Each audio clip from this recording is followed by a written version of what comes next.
All right, let's go. We're going to do it today. We're going to hit 100. What do we got to do today? All right, collect this stuff yet?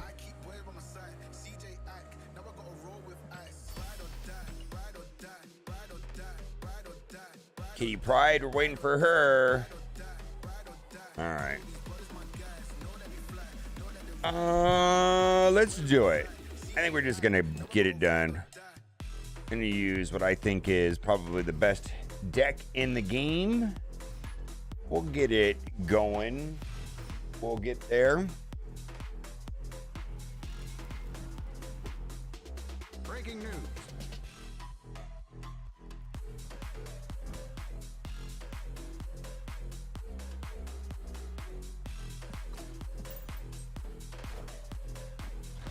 What's up, Seth? I did not. My apologies. Completely forgot.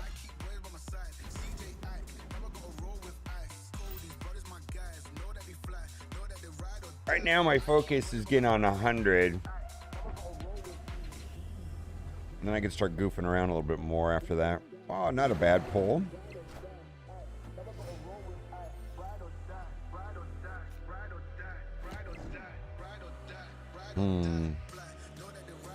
This turn, all cards must be played here. Okay.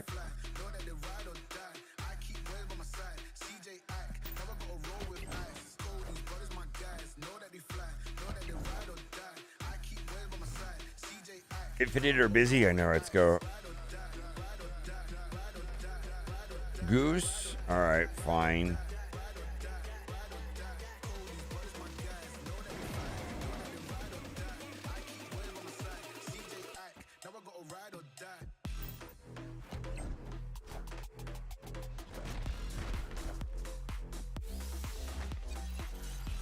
New card. I have no interest in that card.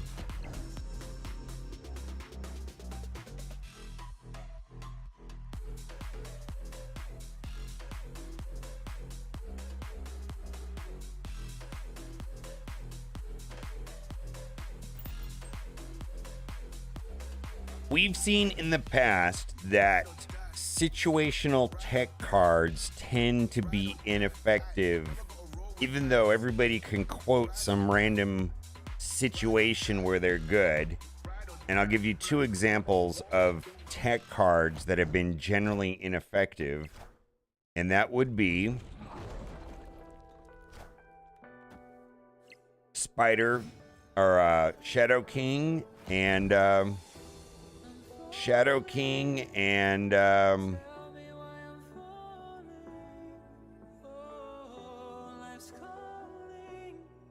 Shadow King and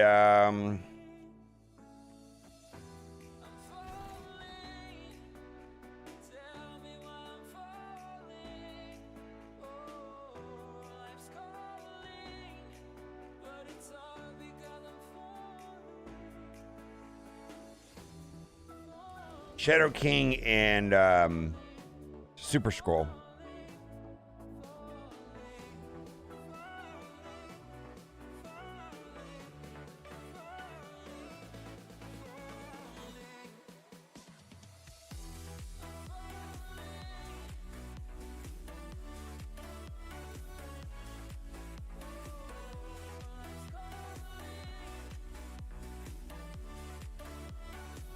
I don't think I win.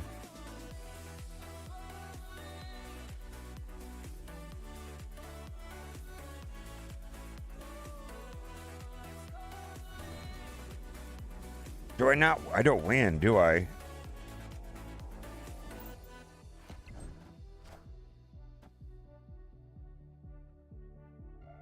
Wow, I misplayed it.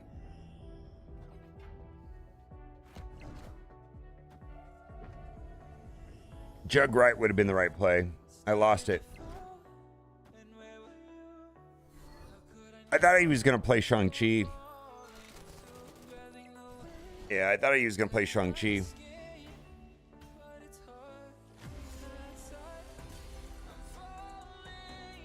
Yeah, Ultron Patriot is very good right now. Anyways, If you want, you know, Snowguard, you know, if you know, Snowguard starts stomping people, you know, and I start losing a lot to Snowguard, I'll change my mind.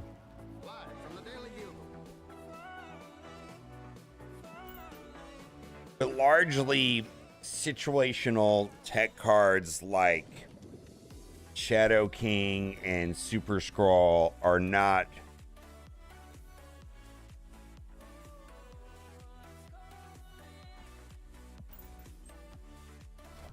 effective.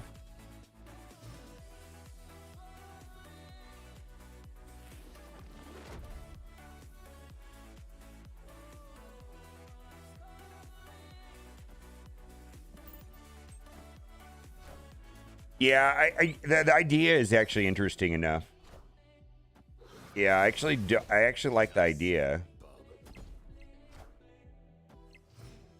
Yeah, the idea is interesting enough for sure.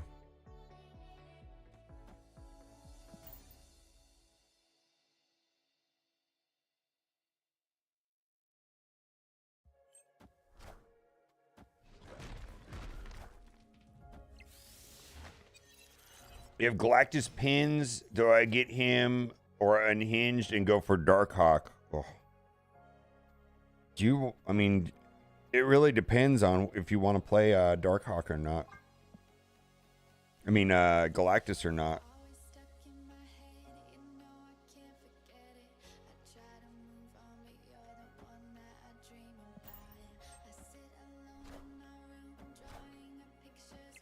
I watched some gameplay on it yesterday, and I was just like underwhelmed, like insanely underwhelmed. 10. All right, they're gonna play Galactus. Where are they gonna play? Or not? They're not gonna play Galactus. They're gonna play Destroyer. 15 Destroyer here. 15, 20 points.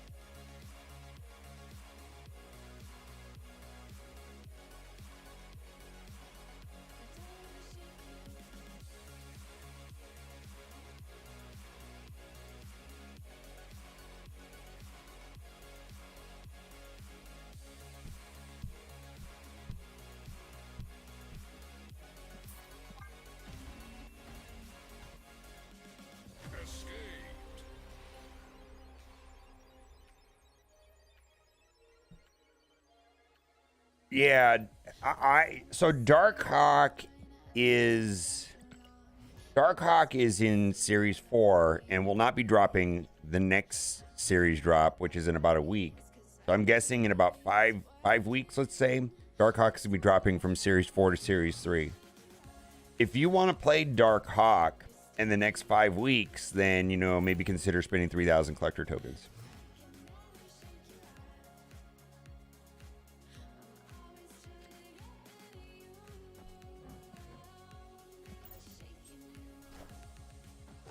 Shang mid, he's gonna play Destroyer, so how would that help?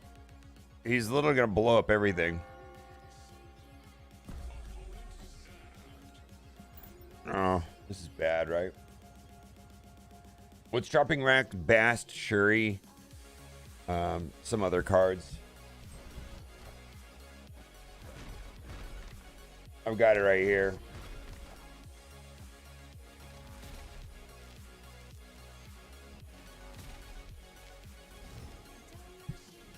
Bast, Shuri, Valkyrie, Super Skrull, Black Panther.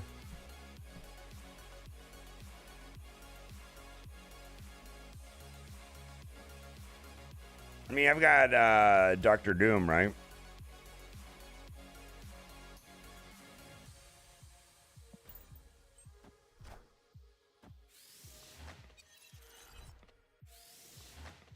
Valk, I've not seen a good case for Valkyrie.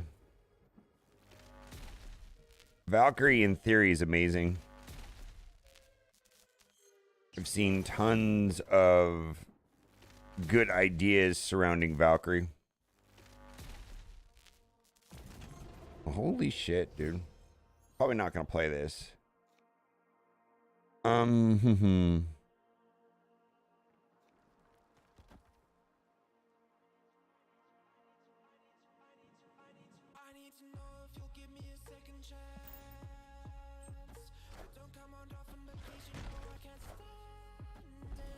All systems go.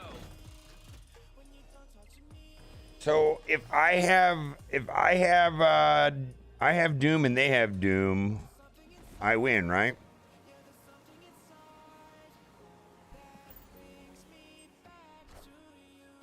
All right.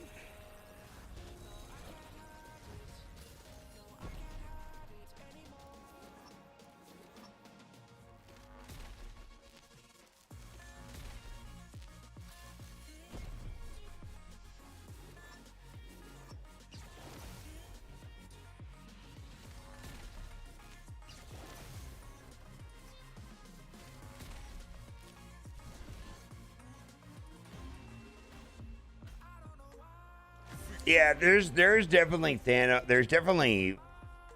There's a gabillion situations where Valkyrie is good.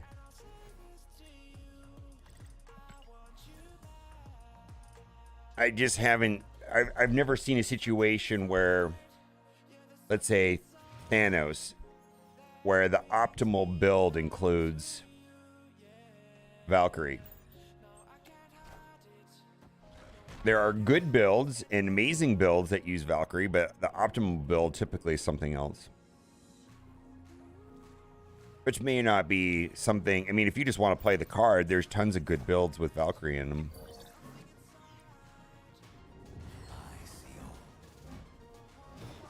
Raft.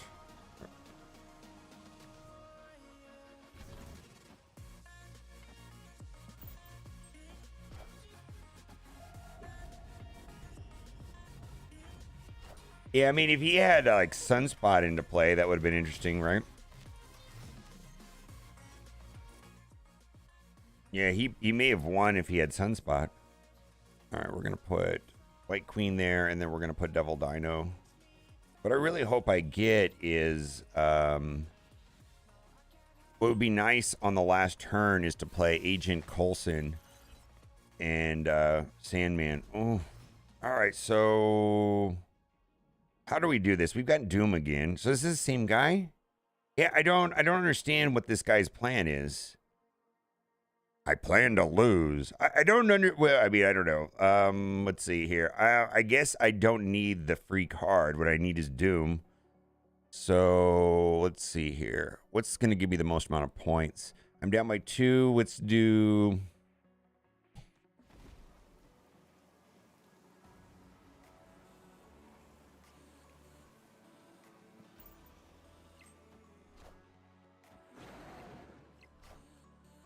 Leech? Wow, that's garbage. Do I still win though? Right? Yeah. Yeah, this deck here really doesn't have a problem against the Sandman decks, I'm finding.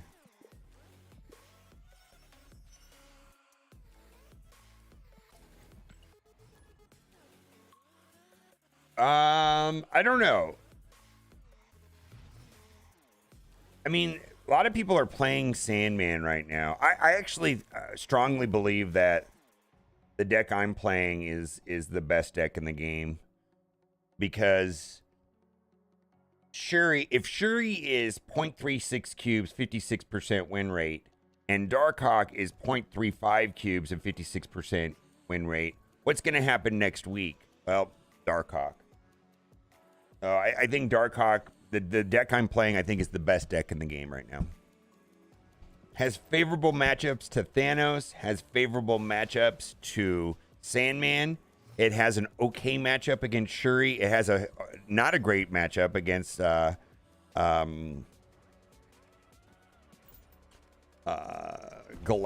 but I just don't think Galactus is that great.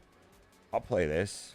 What do we got? We've got We've got DARKHAWK, Mystique last turn. Yeah, I'll play this. Yeah, we're gonna play rocks. Yeah. That's kind of bad because we're gonna get clumped up there. Well, that's unfortunate. We're gonna win that location.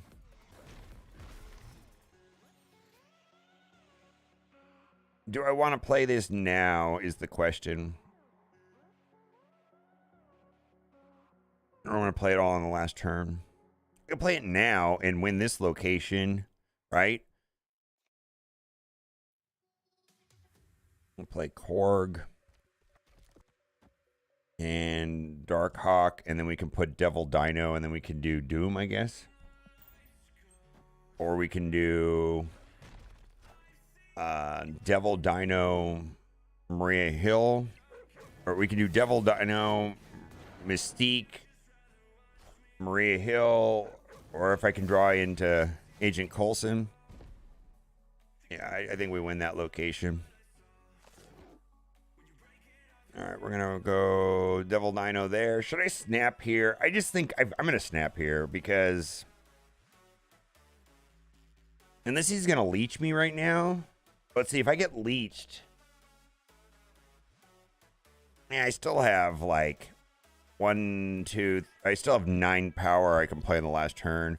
I'm not gonna snap.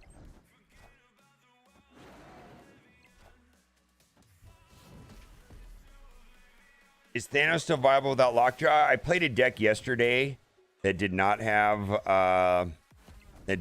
Lockjaw. I did not like it.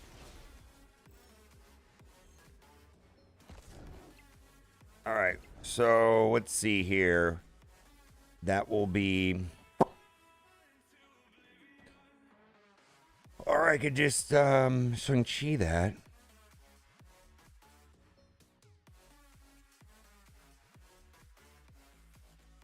You know, that gives me more points there. How do I want to do this? See, Shang-Chi. Let's see, Mystique over there, right? Shang-Chi that. That gives me 9. He gets 1, 2. Yeah, we could actually do it that way too, right?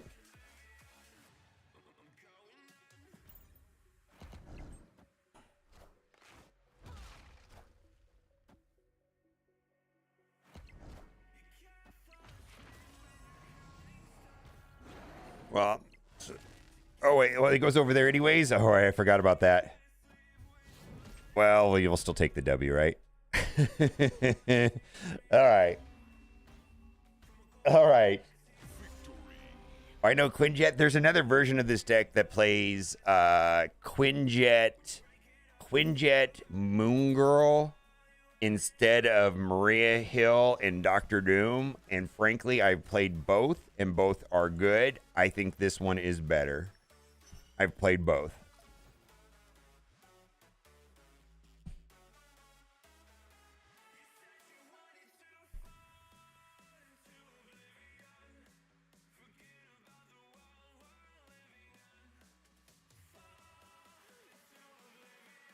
Let's see if I have data to support that.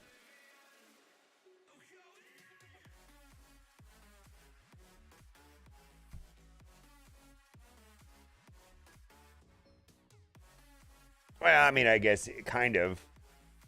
0.5 cubes, 58% win rate. 0.41 cubes, 55% win rate. I've played both. They seem very similar.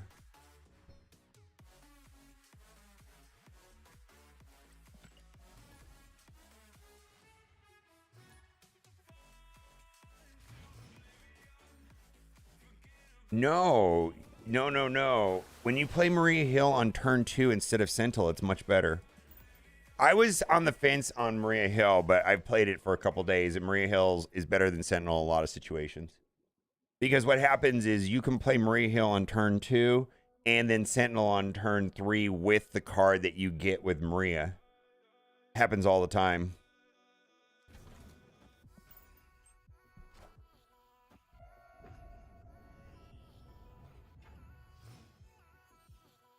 But try it. Try both. See, here's a situation where I play Maria and Korg, and then next turn I'll be able to play Sentinel and the one drop if I want to.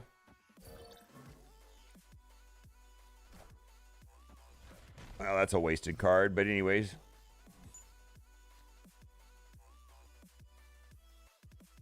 We're going to play Rock Slide.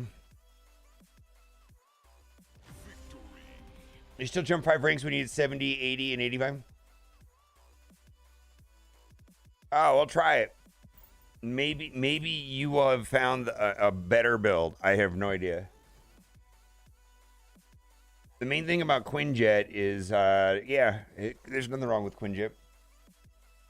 If you want to, Maria Hill is definitely the weakest card on this list, without a doubt. And if you tell me Quinjet's better, I have no reason to not believe you.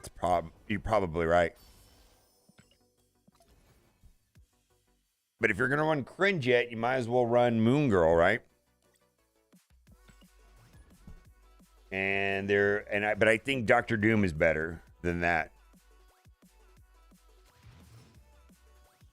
Yeah, because you're gonna get benefit from Quinjet with Sentinel, White Queen, and Agent Coulson. Now, the way I view Agent Coulson is he's just giving cards for Devil Dino, and sometimes there's a random advantage. You still jump 5 ranks when you hit 70, 80, 90? Yeah, when you hit 70, you go to 75. So, like, when you start at 70, you have to go to 80. Then when you go to 80, you jump to 85. And when you go to 90, you go to 95. When you go to 95, when you go to 100, you go to blah, blah, blah. What do I want to do here? All right. 1, 2, 3, 4, 5, 6, 7. So I'm not, that's kind of, this always feels bad right here where basically I'm not going to get a card draw.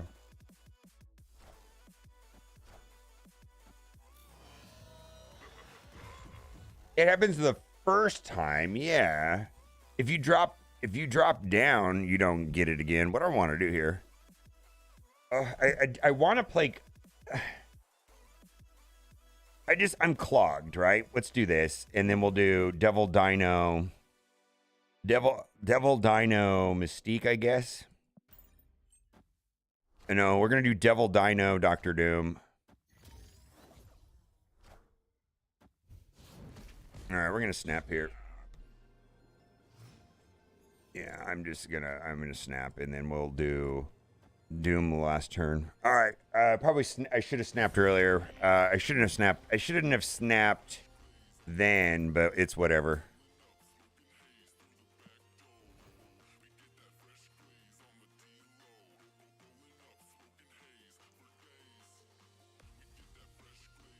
Just deleted snap. I'm sorry to hear that. Still losing? Oof. Agent Coulson Handbrick, yeah. But Agent Coulson on turn... My favorite thing to do in this deck is Devil Dino, turn 5, Mystique, turn 3, and then Agent Coulson... and then on turn 6, play Mystique, Agent Coulson. It is so good. You effectively have like a 17 Devil Dino when that happens. All right, what do we got? Sandman ramp? Okay, let's go. All right, so we got to dump our hand as much as possible. Yeah, we're going to have a turn 4 Sandman.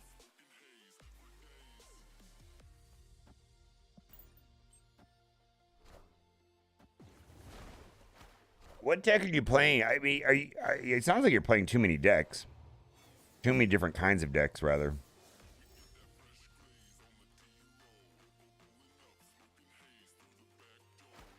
Well, we're going to put Devil Dino there.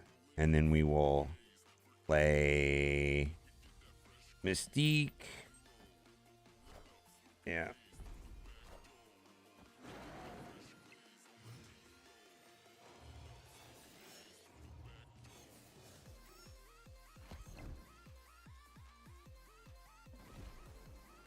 And then hope we draw into Doom, right?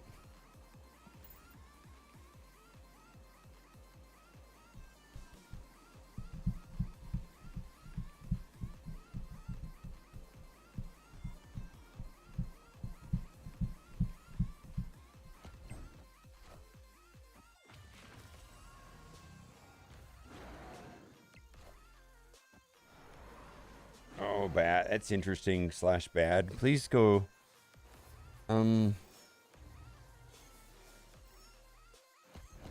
What do I want to do here? I guess I'm gonna play White Queen, right? I mean, I don't know. Let's see what they've got. Shang is in 42% of all the decks. So yeah, Shang-Chi's everywhere. Magneto?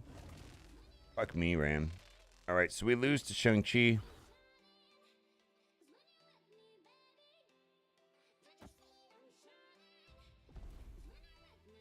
We straight up lose to Shang-Chi, right?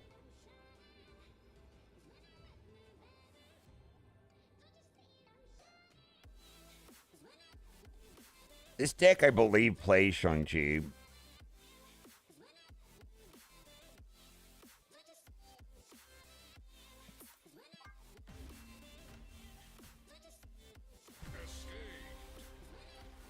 Yeah, I mean, Sunspot went from being the most popular card in the game to Shang-Chi being the most popular card in the game.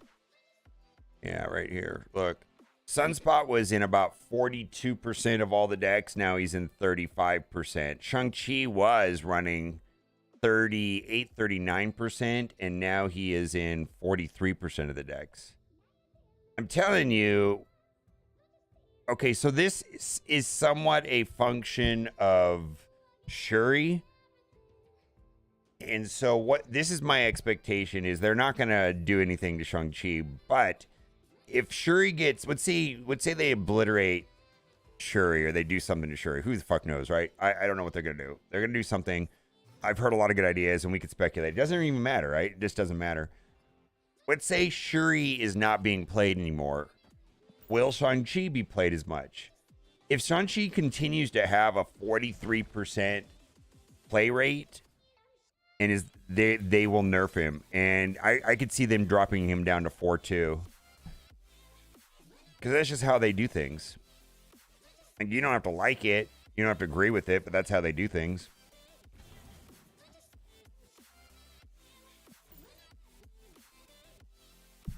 Do I think Shang needs any kind of nerf? No. I don't think Shang-Chi needs any change to the way that he works, the text. I think the text on Shang-Chi is fine. If they dropped Shang-Chi 1 power, would it change much? If he became a 4-2 instead of 4-3? I don't think they need to do it. I don't want them to do it, but if they did it, it wouldn't change much, really.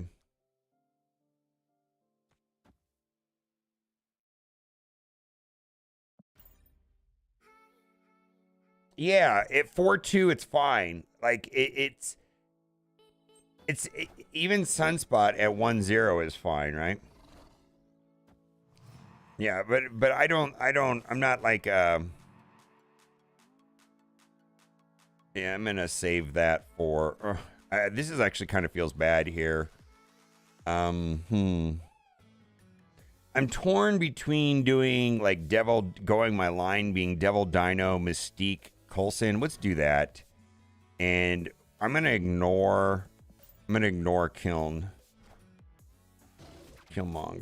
All right, so can I beat that with let's see, he's got 7. I can beat that with Doom. So I have that in my back pocket.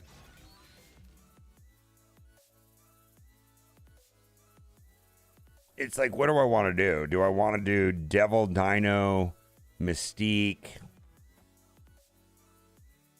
Coulson, or do I want to do Devil, Dino? Oh, Sarah. All right.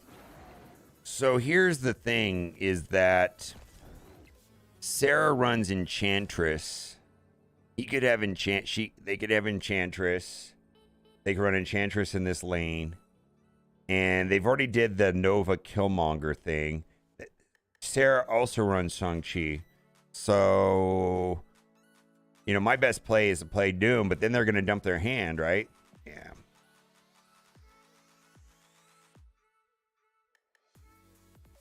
So the question is, do I still win with 7 power with Enchantress? No. So Enchantress wins that lane, and then they just dump them. Yeah, we lose.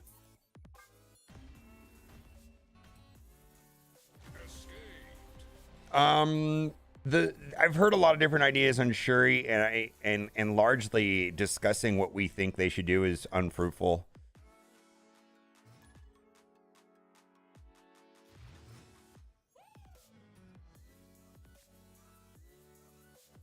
Like it just like we'll see it when we see it. We'll see it next Tuesday.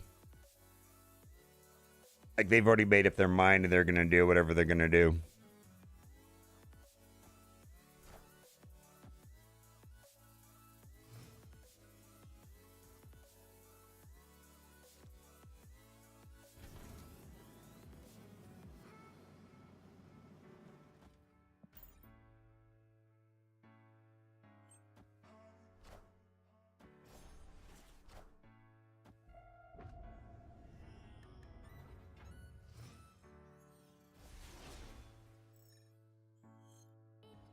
Yeah, it's already been decided. Whatever they're gonna do to Shuri's already been pre-decided.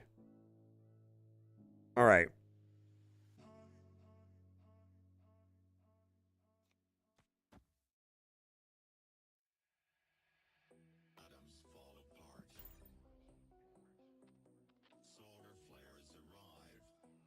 Yeah, I hope they do something simple like double the card's power if played in the same lane as Shuri or something like that. What if it was like the only thing they changed? Oh boy.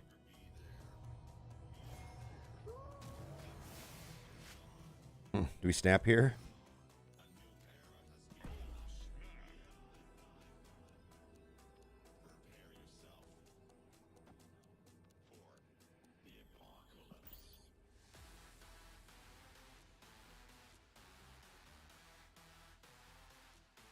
You bet you meeting the Devil Dino, yeah.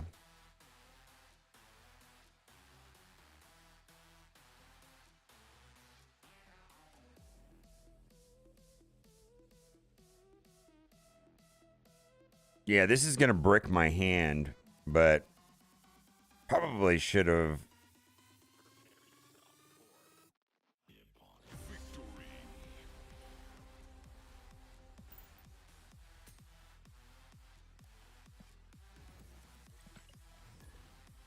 I don't think it'll get the leader tribute. They absolutely do not want. And I think they actually hinted that they're going to do something to leader. I don't know if you guys saw that. They hinted that they're going to do something to leader to make him better. Yeah. They see, here's the thing. And a lot of people don't have faith in this idea, but maybe I'm naive. My experience with second dinner and a balance adjustment of cards, with the exception of leader, is that the cards are still playable after their adjustment.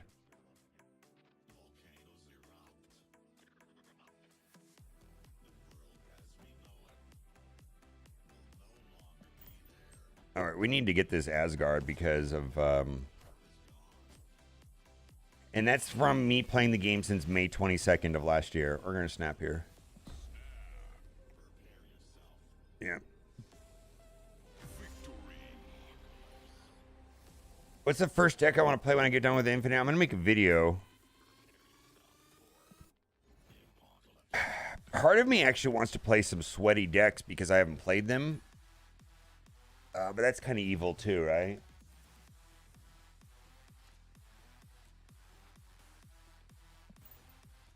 So I've seen them buff cards, then have to nerf them, and then have to rebuff them. I've seen them buff cards, and I've seen them nerf cards and then have to rebuff them. Like they don't get it right the first time. What I'm trying to say is, let's say they don't get it right. They don't get it right. All right. Well, then they'll try again. And we either have to like chill out about that, or you know what I mean? They don't always get the cards right.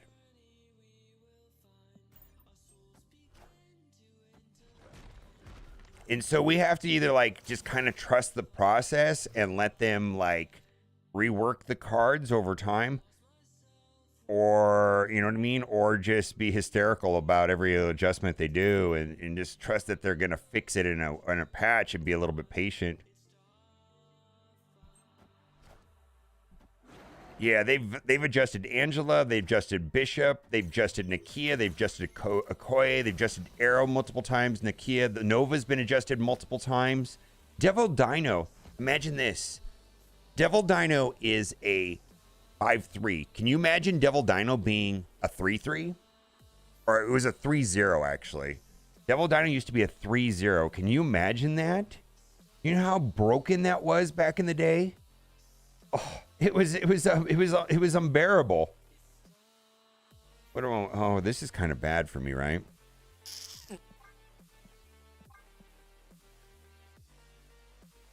I don't know if I want to play this. I don't know if I want to play this. Dude, he's going to drop like fucking... All right, let's see. I don't even know if I want to... You know what I'm going to do? I'm going to play this lane here. Because I think he's going to give up on this lane. This is a bad idea. This is a bad idea. Is Korg is a bad idea. We don't want to play Korg. Oh, I don't want to play this.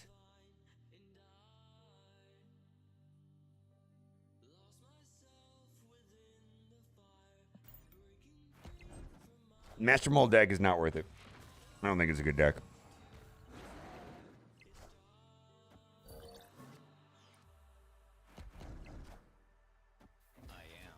All right, what the fuck is coming now?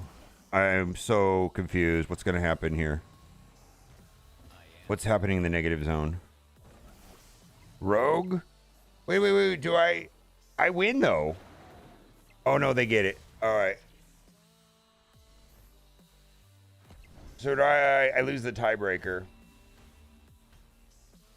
I think the Master Mold deck is not worth it. You could literally play this deck and not have to... Because basically, the Master Mold deck is almost identical to this, except for it's running, like, Master Mold and Ronin, let's say, right?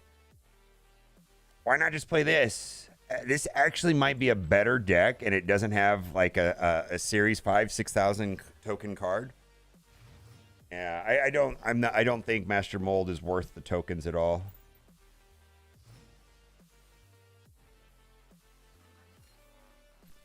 I think Hitmonkey's worth the battle pass.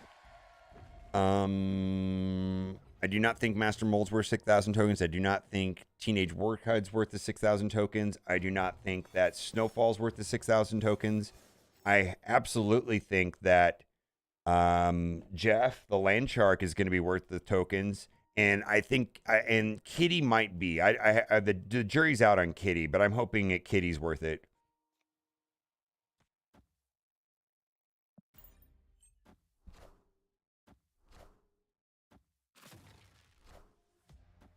Yeah, Dino used to be 3 cost, and so did Moon Girl. Dude, it was so busted. The game was so broken at one point. Like the game that we played today is so much different than it was. Like Devil Dino used to be 3 cost, and so was Moon Girl. It was just ridiculous. It was absolutely ridiculous. Nova used to give 2 power when everybody died. That was also a bad idea.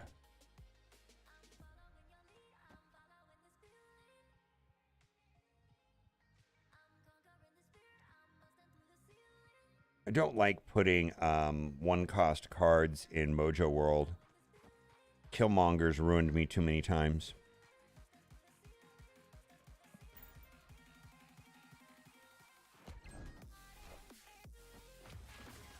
What's up, Michael? I think they're gonna have to. I think they have to patch it. I think they have to patch. They have to patch it. All right. So how do I win that location there? Do I just play DARKHAWK there and call it a day? DARKHAWK. And we'll put that there. All right, we got it. My climb, I'm gonna make a video about that right now. My climb experience has been about DARKHAWK. My entire season's been about DARKHAWK. I can say that I've enjoyed climbing this season more than any other season. I don't know why. Like I felt like I didn't have to use the best deck to climb. Like I felt like I could use other decks and still climb. I don't know if that is real or imagined. Like I don't know if that is just my mind. I feel like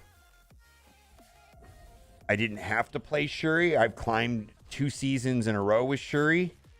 This would have been the third if I chose to climb with Shuri this season. I just didn't want to, and I didn't have to. Oh, we're in trouble here. Shit, I don't know what to do. Fuck me. Oh, this is gonna get ugly.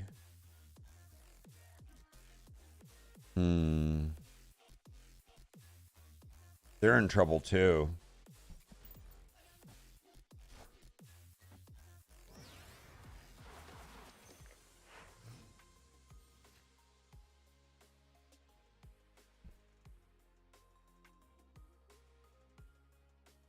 I don't know what to do here. This is super bad, right?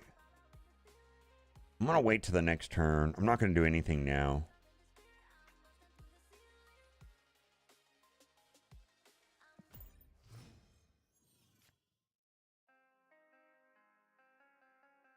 If I play Maria into Morag, then I'll have a 1-drop so that I can go 1-drop and then something over there if I have to, depending what I draw.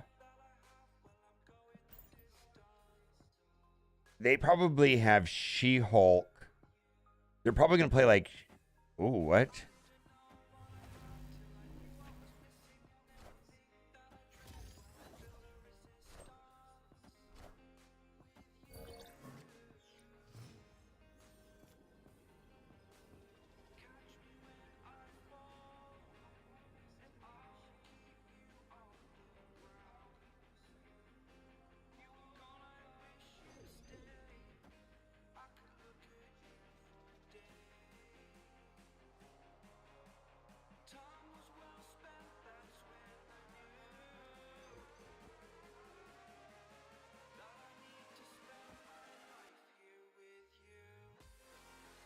And that gives me an extra card.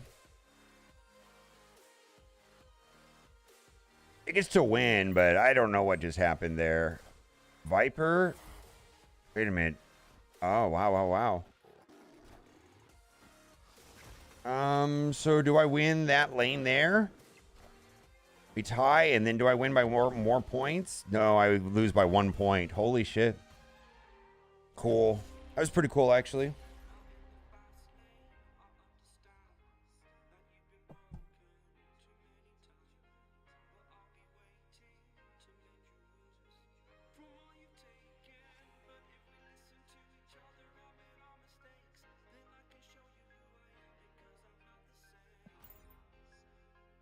I'm at 99.5.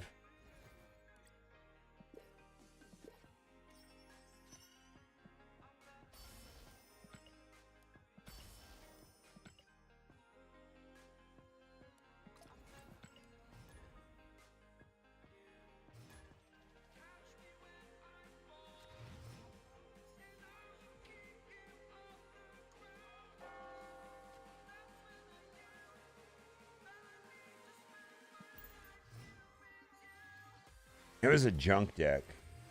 I like the idea of junk decks. Holy shit, they seem so random. The free mystery variant I got was a Mantis one. It was not ugly, actually. I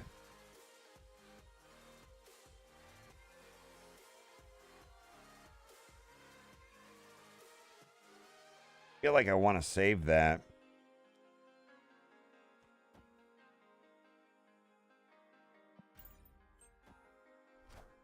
Ebony Maw.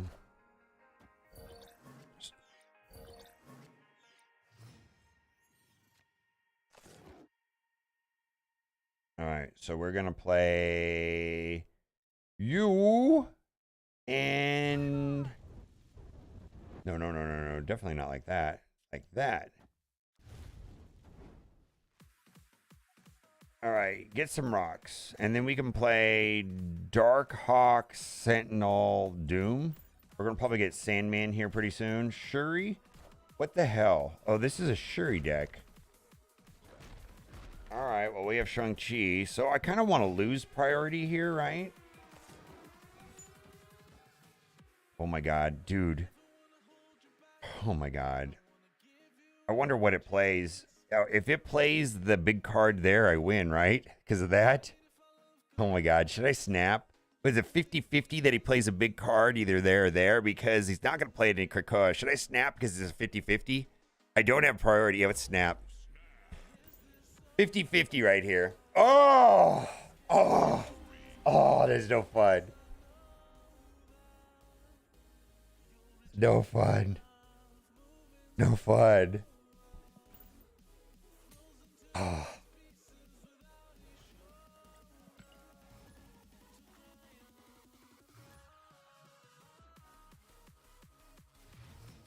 Yeah, I mean, nobody likes power adjustments, but I think that I've been playing this game since May and I've seen them move cards all over the place, and most of the time when they adjust a card, I'm annoyed, right? And I'm like, they just ruined my favorite card in deck, and what am I going to do now? I mean, Hellcow used to be a 2/6. And it was broken, and then they adjusted it and it was fine. And it's the problem, I think, with adjustments is that it's probably prudent to do small incremental adjustments and then look at the data and then do an incremental adjustment and look at the data. The problem with that is then people get super pissy when things take a long time to adjust. All right, we've got vibranium mines here. So we're going to have a... how do I want to play it is the question.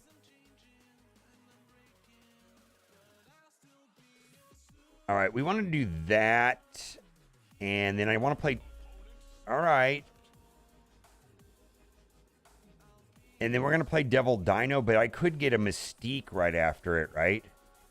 It could play Mystique on me. I'll play this out. I mean, Daredevil is always tricky, right? Warpath. All right, so this is a destroyer deck. How am I gonna beat this? Should I just blow up his Warpath now, or I'll save it for the last turn?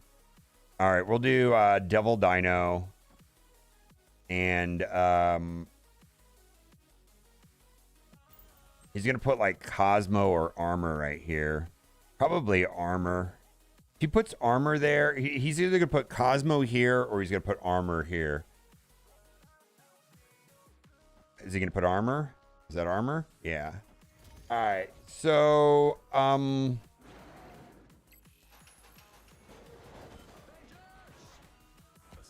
so I just have to beat 15 here, right? That's all I have to do is play for 15 there.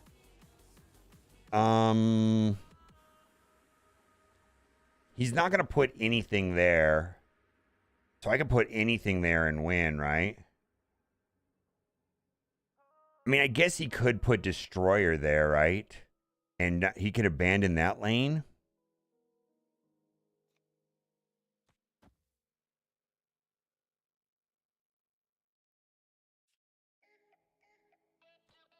Let's do the math real quick.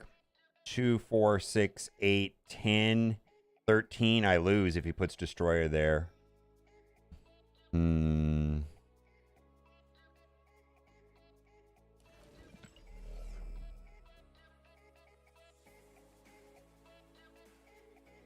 I have priority. Shit. If I didn't have priority, then I could win. He's not going to put Destroyer there.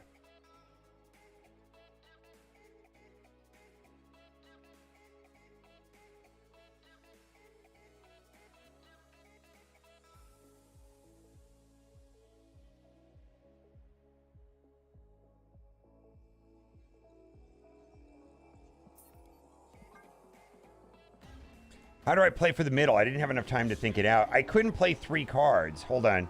There's no way of playing 3 cards in the middle to take away the lizard power. I need to think about this for a minute. I ran out of time. Yeah, he's going to play... We have to just assume he's going to play Destroyer left. And then he would have 15. How do I get 15 power there? I can't. Because this would be 2, 4, 6, 8, 10. I would have 13 points. I'd lose by 2 points.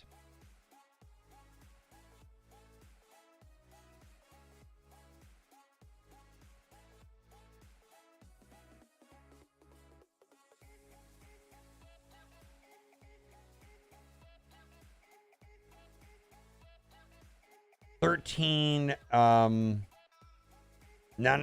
wouldn't be... If I could clog the middle and knock down Lizard by 3 points. DARKHAWK will get a buff if he plays left. Oh, I forgot about that. So that would go up by +6. Okay, so that would have been the line. So if I would have put Mystique, middle, Maria, 13 plus 6 plus another 6 would have won, right? 12 plus 13 would have been 25. I would have won. Shit. Yeah. No, if he plays left, these guys are going to get blown up. And he won't... Warpath won't lose the buff. He's going to intentionally explode these two. Yeah. Yeah, so if I would have... I should have... Okay. Took me a minute. Yeah, that was mine to have. It's too bad. I would have got to infinite right there. Yeah, he would have... I forgot about the DARKHAWK being buffed if he played left. My brain couldn't wrap my head around it quick enough.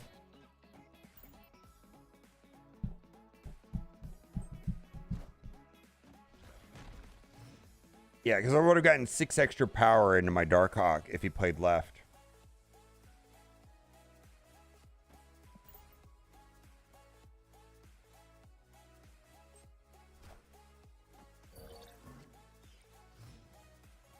I didn't have enough time to think it out. Ugh.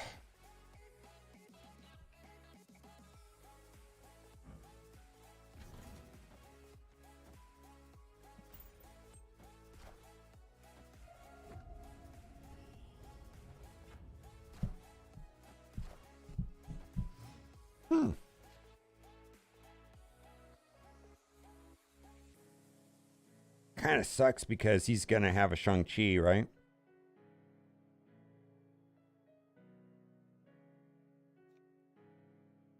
Unless I use it before he goes, right?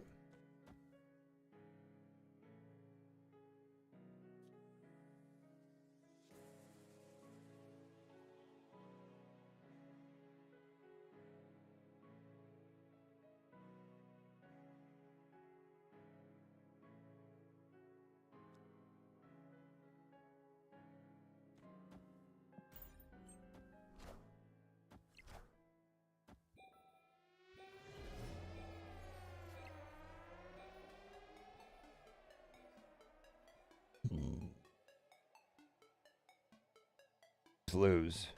He's gonna Shang-Chi. He's gonna Shang-Chi my DARKHAWK. Well, he can't Shang-Chi both of them.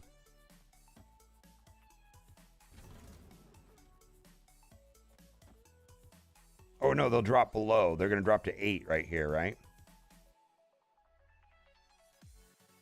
Yeah. All right. So the Shang-Chi is dead. Okay. Rock Slide, Shang-Chi, Sentinel.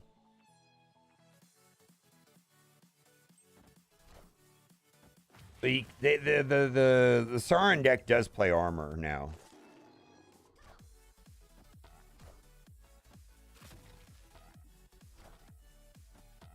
And Cosmo, apparently.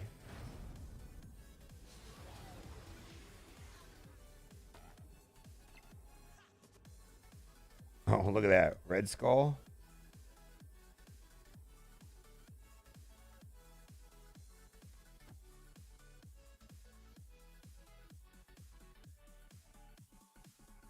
I don't know, man.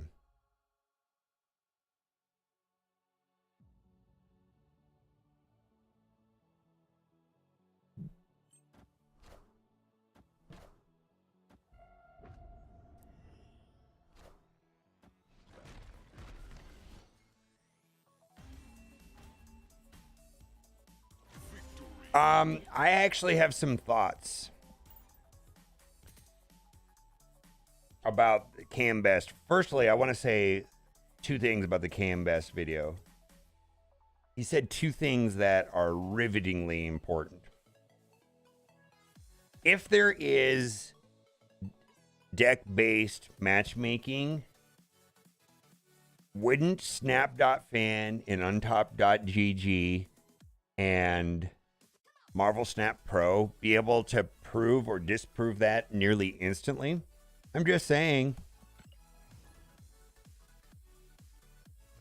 That's the main takeaway. And secondly,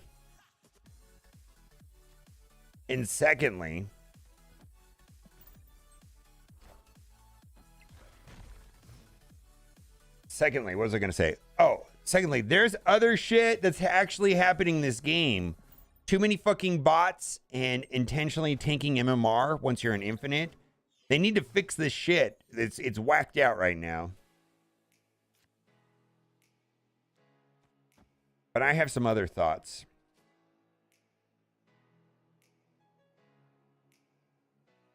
Because I believe he's a little bit naive to what the actual... So, where did Ben Brode come from?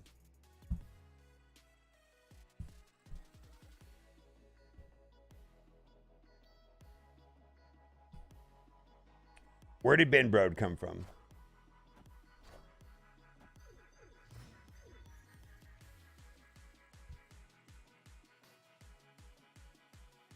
What do I want to do? All right, so this is good, right?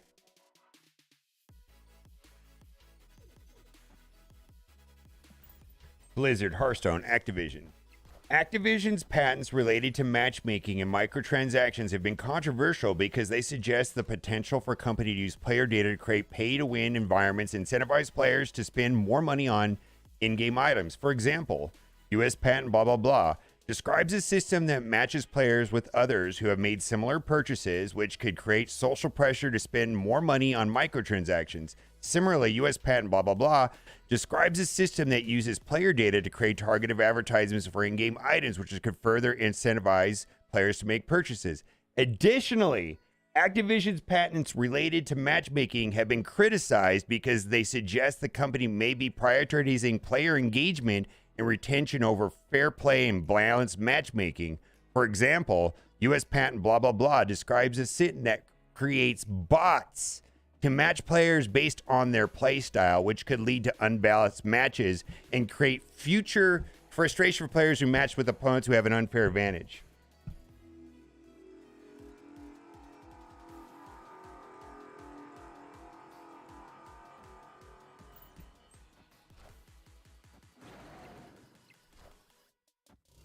All systems go.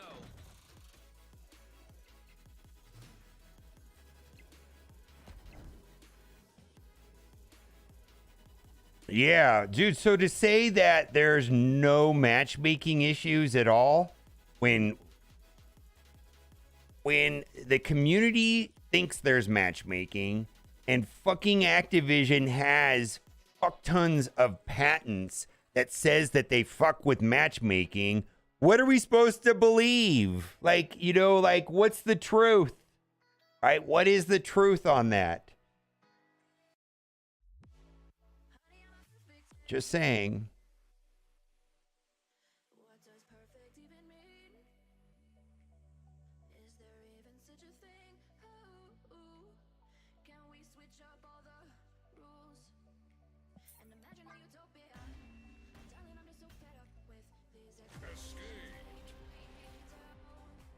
Those sites have access to enough data. Listen, right here, look. I have access to data. I can actually go and look at every match I've played this season and look at the deck I used and the deck I played against, and I can see if it's true or not true. And I went through my matches and it doesn't look like it's true. I actually don't think they do it. Yeah, it's not, the data is, there is enough data sets out there for any one of those three websites to know and publish articles about it. I actually think he's right, is what I'm saying. Ham Best is right. I'll make a I would probably make a video about that. Oh, so yeah. Yes.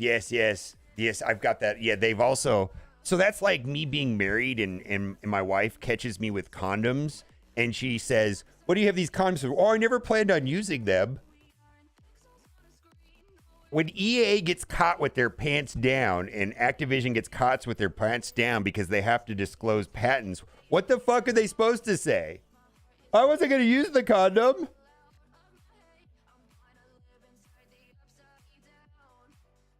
No, it wouldn't have won that. They would have Taskmaster left, and I would have absolutely lost left.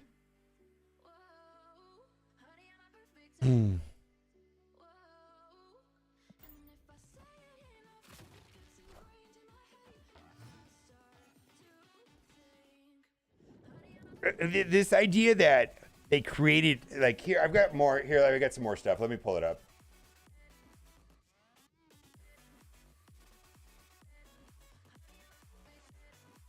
Yeah, they actually were sued, and they settled the lawsuit, and they said that, and they provided proof that they weren't.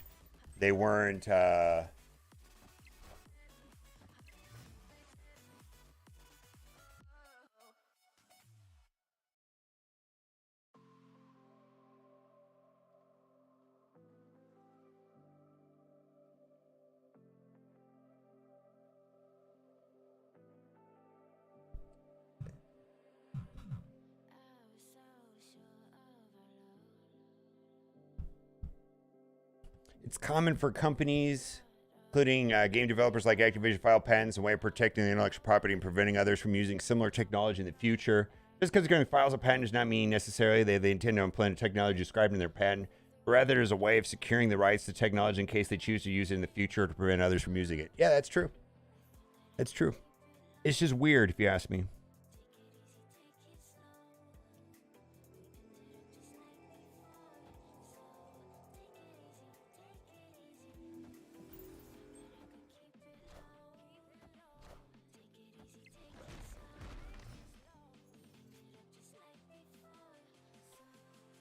+6, right? Was it been +6, right? Let me look. I did the math.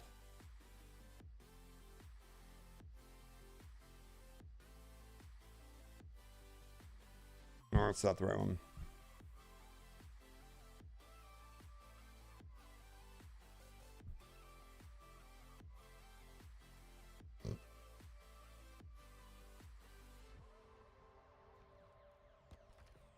We're gonna lose this.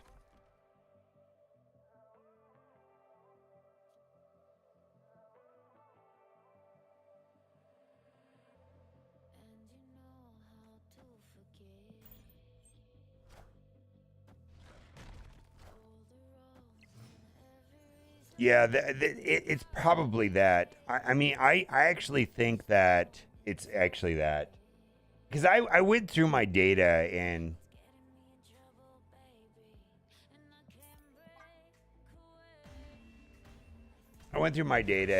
it's hard to actually say that there is something with matchmaking. Like, there's so much, all right.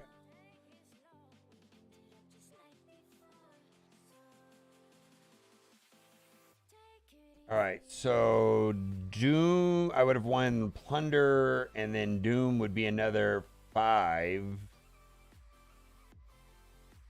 5 would have been 29. How do you get that I would win this?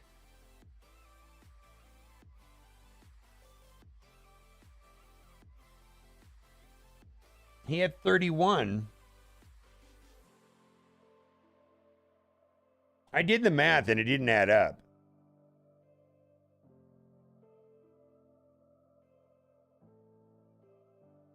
And he would have dropped a 26 power Taskmaster over here. Oh, I would have got an extra 1. I would have been 1 point short. 1 point short. I only get 1 point from Red Skull. Yeah, I would have had 30 and he would have had 31.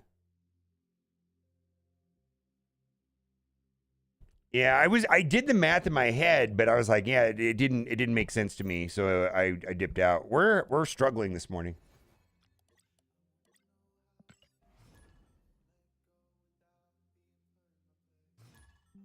I don't think there's a conspiracy to keep me out of Infinite. What I'm saying is that there was a research paper done by UCLA that where they did testing on the difference between engagement based matchmaking versus skill based matchmaking, and they were able to prove that skill based matchmaking in their opinion was garbage, and everybody should use algorithm based engagement based matchmaking. Do we really want to go down that rabbit hole? And this was a newly published article, and I believe all the developers know about it that are dealing with matchmaking, and they are looking to do engagement based matchmaking over skill based matchmaking. We could go down this rabbit hole if you want.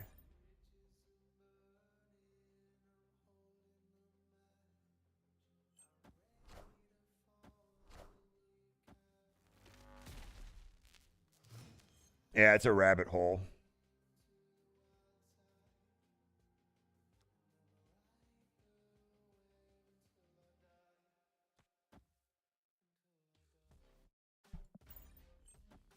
Yes. Yes. This is a whole thing. Oh, shit. Please drop Doom. Yeah. Okay. At least we get something out of this. We get a card back.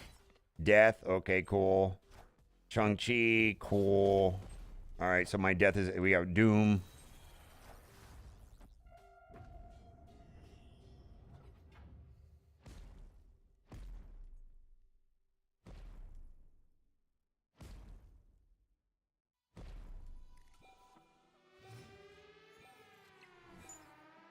Why? Fucking Krakoa. Holy shit.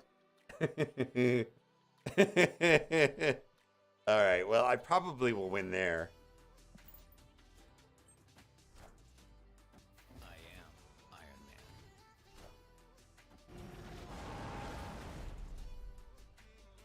All right. So he's going to play a 12 power death, right?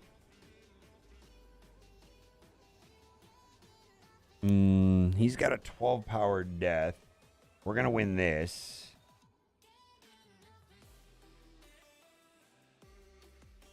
So I'm down by 7. What was the last card played? Was it DARKHAWK? DARKHAWK would give me... DARKHAWK was my last card that I played on turn 4. So this would give me... That'd give me 6 and 12. 6. Okay, so that's a push. So we get 6. And I win the tiebreaker, right? Oh no. I am Iron Man. Oh, I copied Iron Man. Do I still win the tiebreaker? No, I lose. Shit.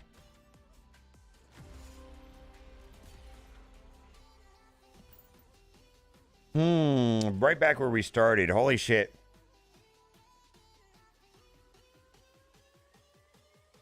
Yeah, it was Iron Man. Yeah. I'm glad I didn't snap back.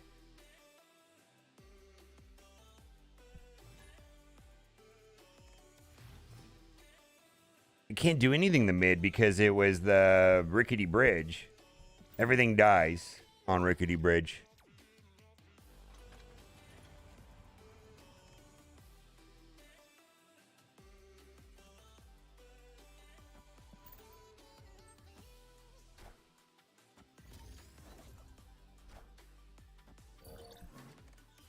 Iron Fist. Okay.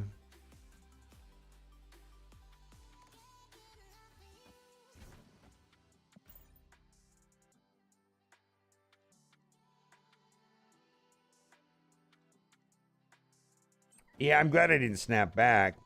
On the flip side, I forgot that he had Electro. I was only counting on him having 6 mana, not 7 mana. Like, if I would have realized that he had Electro that died from the Destroyer and that he had 7 mana, maybe I wouldn't have done that.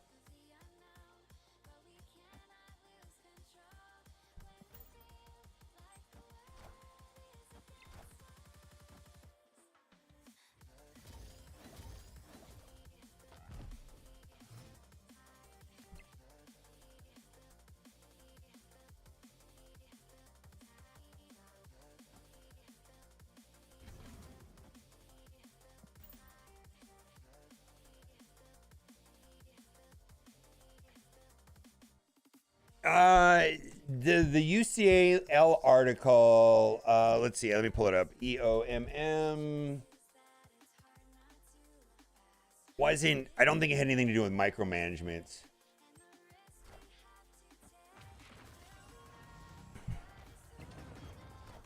EOMM, an engagement for optimizing matchmaker framework. And they basically talk shit about skill-based matchmaking. Let's see if I can find it.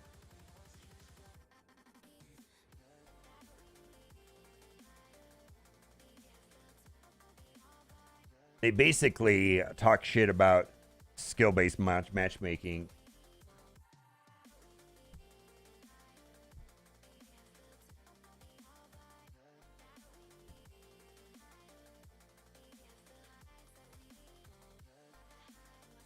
See, that's 4.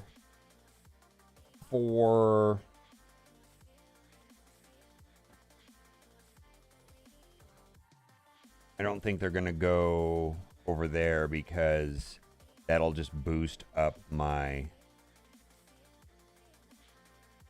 So that's going to be 8 more power. Do they skip right here? I wasn't paying attention. Did they skip?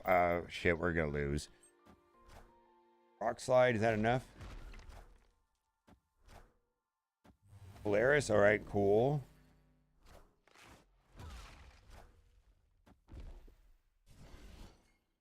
Nice.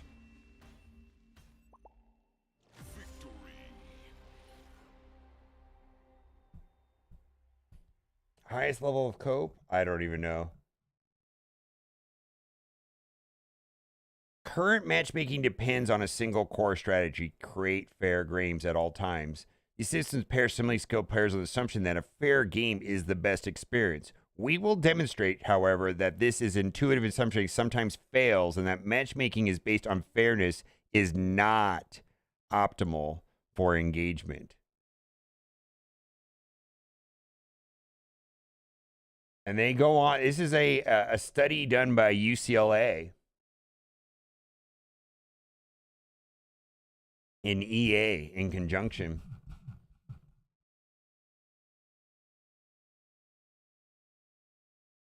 The paper presents a novel framework to achieve engagement optimization matchmaking. It formulates matchmaking as a problem of maximizing the player engagement to get you to play the most, and solves the optimization efficiency. The EOM employs 3 components: the skill model, an engagement predictive model, and a minimum weight perfect matchmaking algorithm. So what this model is saying is that if you lose 10 games in a row, maybe you're more likely to like not play for 3 weeks or something like that. They calculate all this shit, and so they try to string you along so that you play as long as possible, and they're trying to get you to play more. They're trying to boost optimization. And what this research paper is talking about, if their intent is to get you to play more and not quit the game, they have a better way of doing it, and they fuck with the matchmaking using their algorithm. Does that make sense? And that skill-based matchmaking is inferior. Yeah, here you go.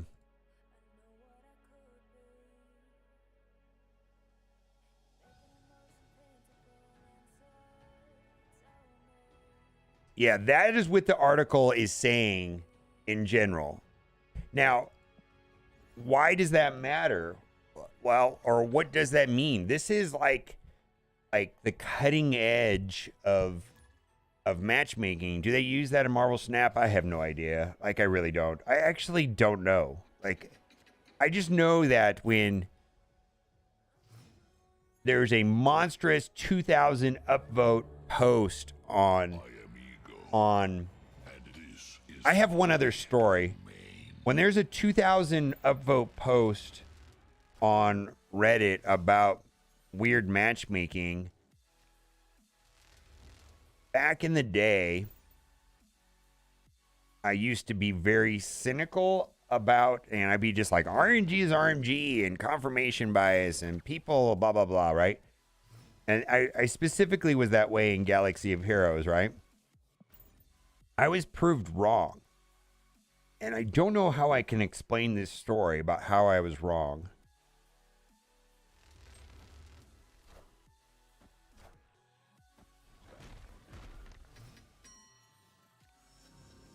Let me think about how to word this.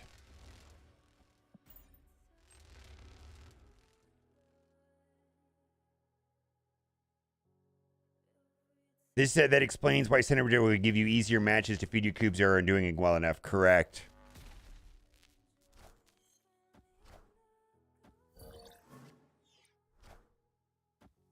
I read the article a long time ago, so like, all right.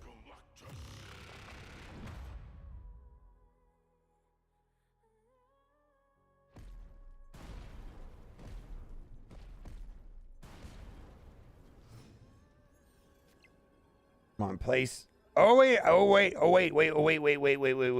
wait. Do they have null? Do I lose again to like some stupid ass null? Ah, fuck it. I don't care, man. Just drop your null. I don't know, man. I'm still gonna have a 40 power, right? I am Iron Man. If I can't beat 38 power, oh god.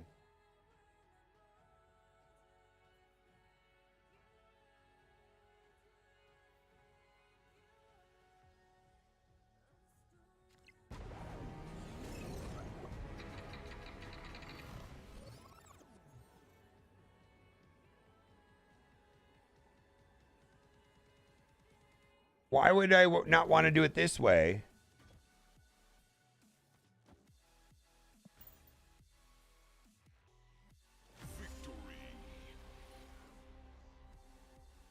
Oh, I don't play Super Scroll.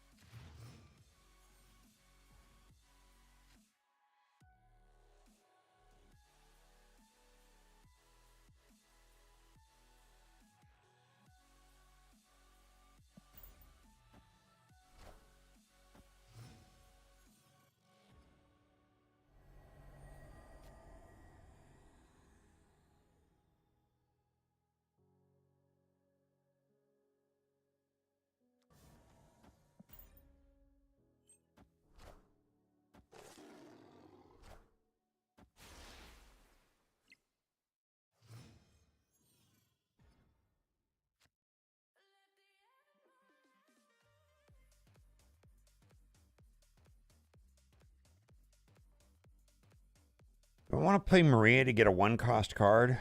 Ugh.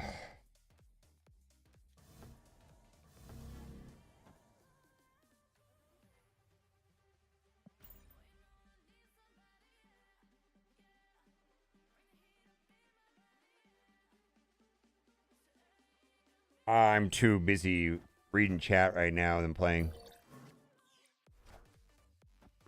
All right, well, I can do that, right? I can throw Deadpool into the middle. Kind of weird.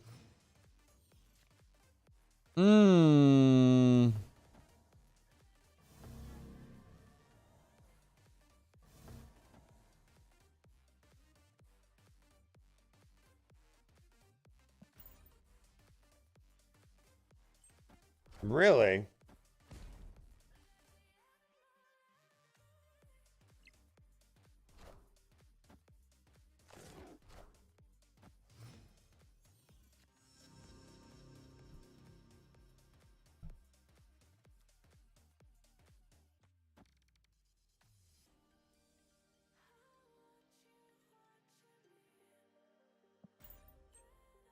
A lot of people have switched out Maria.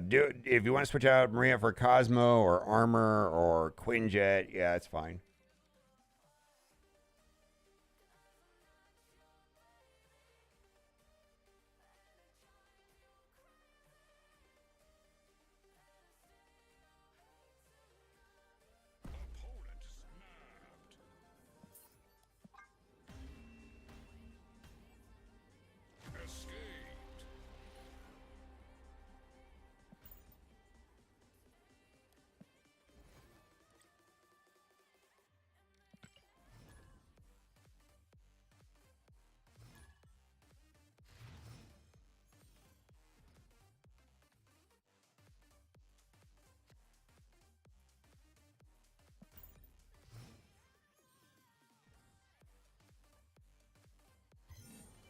I would not be surprised if this deck started running Cosmo like as this deck. Oh, look at that Snowguard.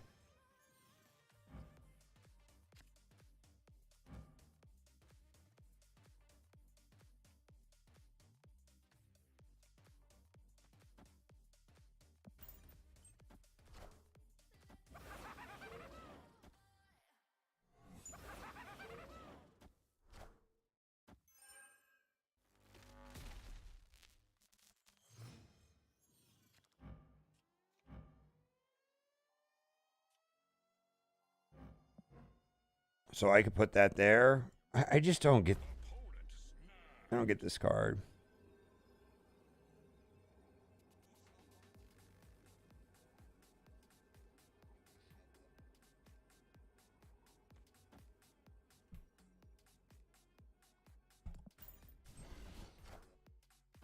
Leech, maybe. DARKHAWK, oof.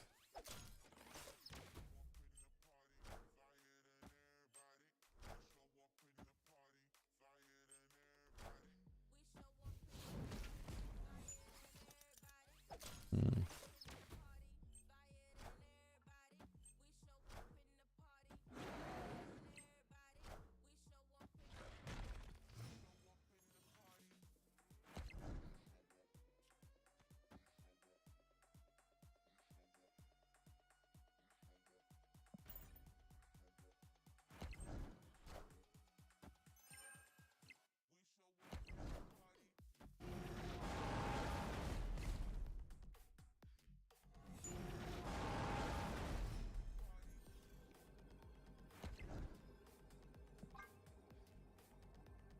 Eight power.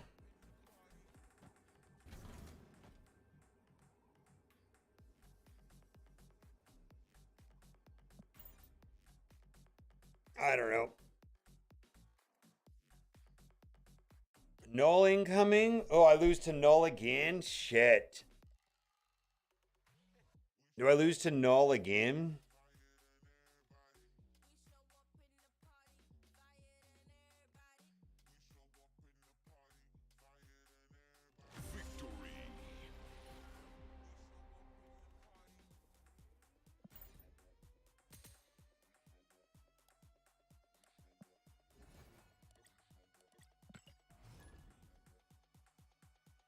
The goblins might have saved me. -6, yeah. Those decks don't always run Null. A lot of them do, but not all of them.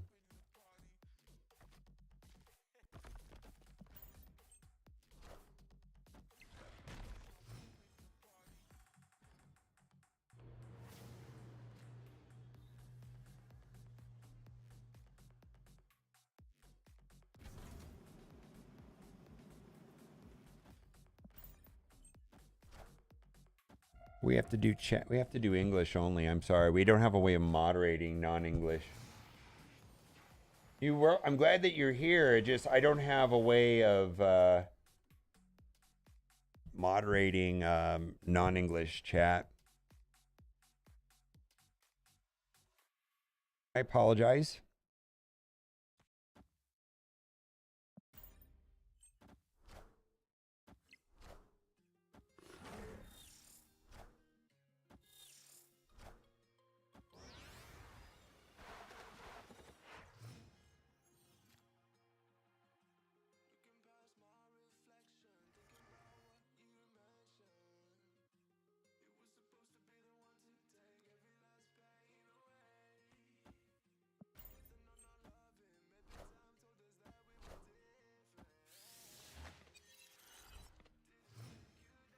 Blue Marvel. That's interesting, right?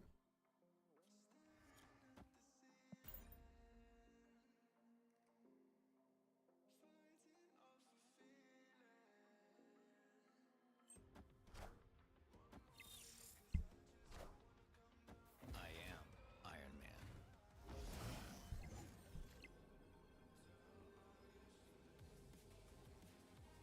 Man. Iron Man? Oh, shit.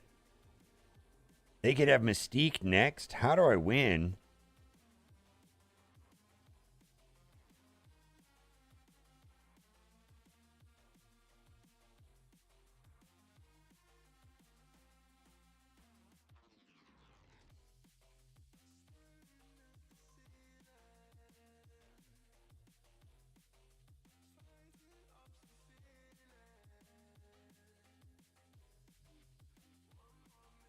I've played this deck before. It runs Mystique.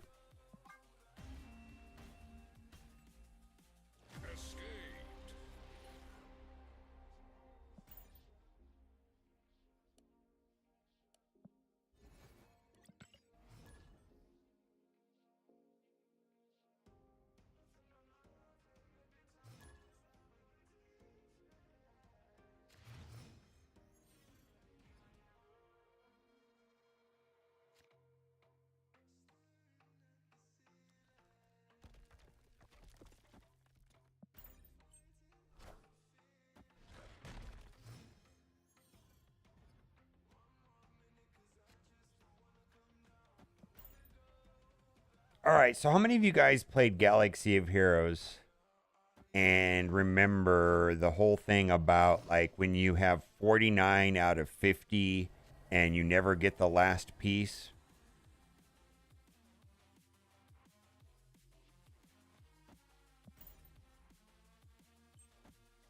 Or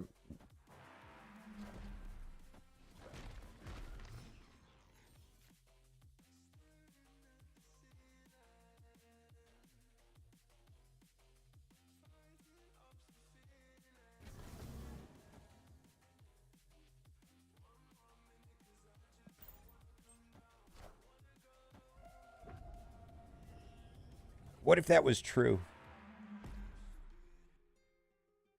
What if there was an algorithm designed? Let's say the drop rate is 33%, right? It is 33%, right? Fine. I don't want to play this. But they decide who gets the 33%. You know, you get 10%.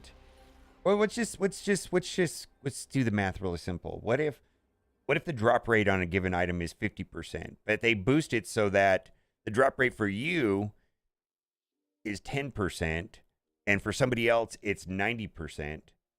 That way, but the average is still 50%, but they decide who gets it.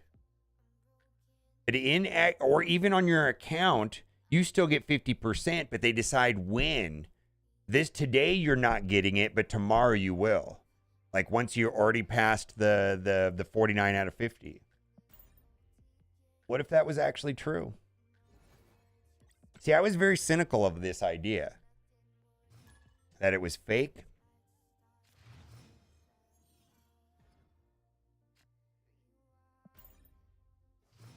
And that, oh, people are just imagining things, confirmation bias, RNG is RNG, blah, blah, blah. I was one of those people.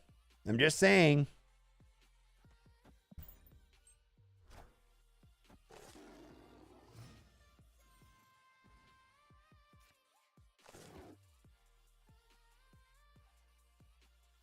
And so when I see a community, so I went from over here being RNG is RNG, conformist guys. You guys just don't understand how math works, you know. And I'm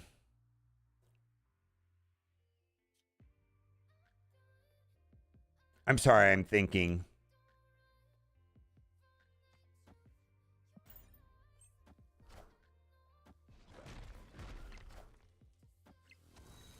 To understanding and knowing that they play with numbers and they have the ability to play with numbers, and they do play with numbers.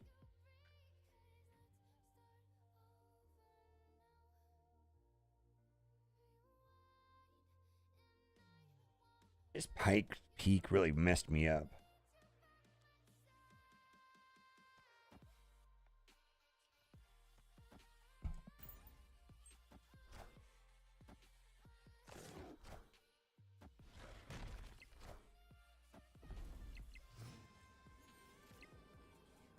Yeah, and I'm just not going. Let's see, Doctor. Let's see, he's gonna. Let's say he Odin's, so he gets 8. So that's 11 minus.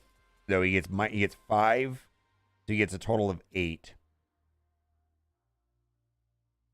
That'll be 15, and we win that one. All right. So how many points do I get here? That's a wash. 2, 4, 6, 8, 10. 10. Do I win with if he let's see, Odin will give him -3. So 5 total. Let's try it. I think he's no. Hmm. Hmm.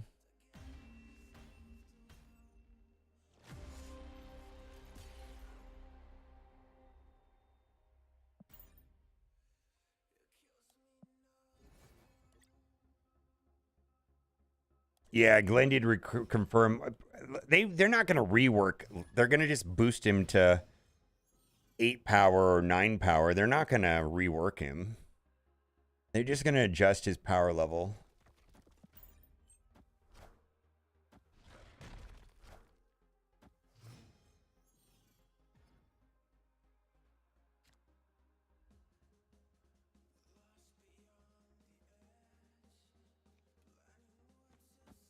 I don't really want multiple versions of that.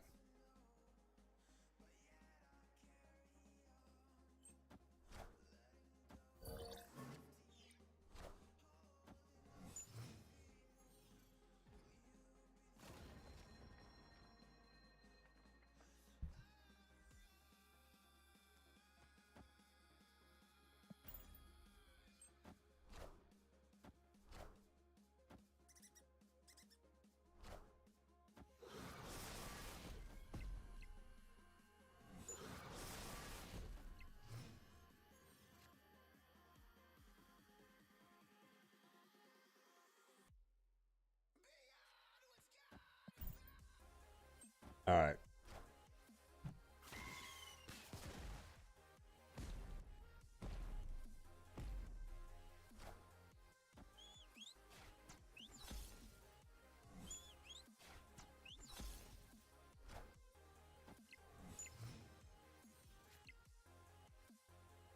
Why not? Because the Quinjet versions have better. The Quinjet versions have worse cube and win rates than the Maria Hill versions. That's why. Why not? Why? So I guess my question is, why Quinjet then?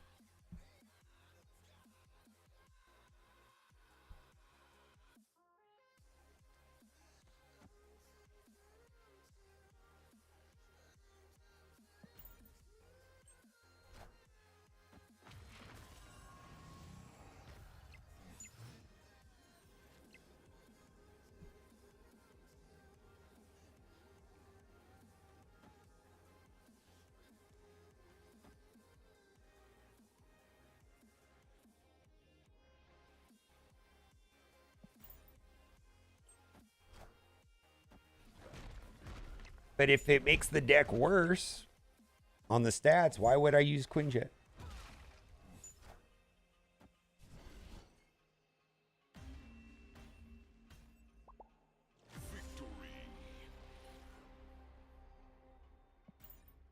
I encourage everybody to play Quinjet and get the stats up on ntop.gg or any of the tracking apps, and then we'll pivot to that.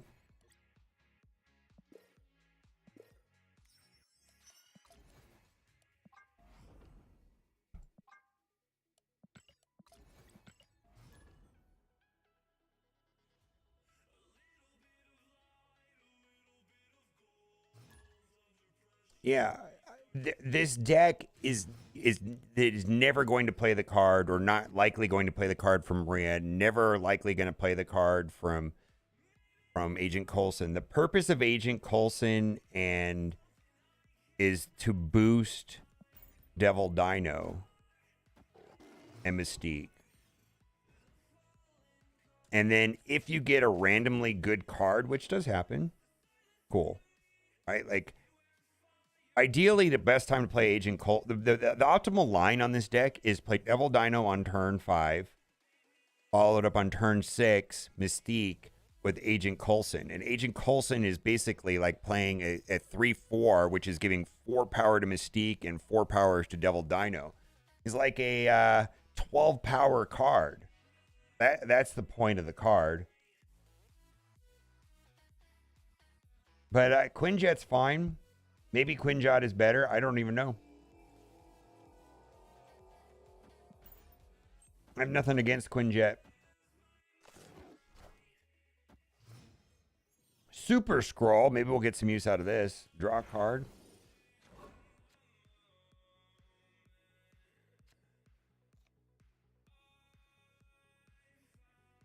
We're going to be locked here. I'm going to play Super Scroll because I don't want to get hand locked.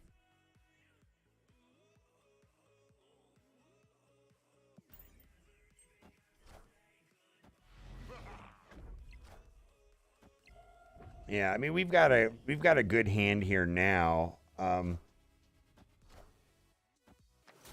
dude. Should I play Sandman?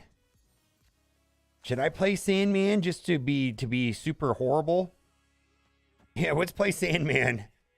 Because I've got a good line. He played Mr. Negative. Yeah. This is a random ass card from Agent Coulson, Sandman.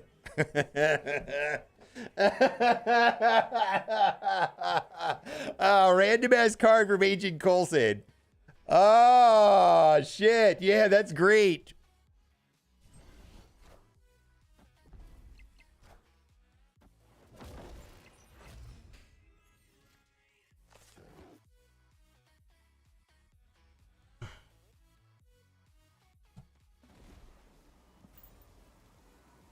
Yeah, and then my Super Scroll copied his Blue Marvel, right? Super Scroll is just gonna just suck all of that stuff up.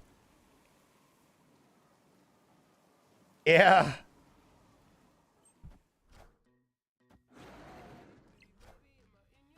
I am Iron Man. Yeah, look at my Super Scroll right here. Super Scroll plus Sandman from Agent Coulson is the best. Oh my god. Random cards from Agent Coulson, man.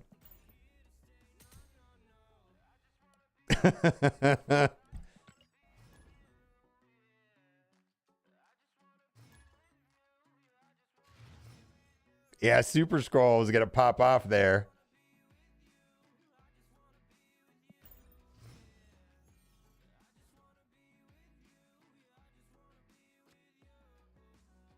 I don't know what to do here. Mindscape is so annoying. Yeah, and then I had Mystique the last turn, so I was gonna have another Devil Dino, right? So like we're good. Yeah, dude, I've played a lot of Super Scroll. Super Scroll is either like the best. It's very swingy. Like it's either the best card ever or it's dead card. Just sits in your hand and you're like, ah.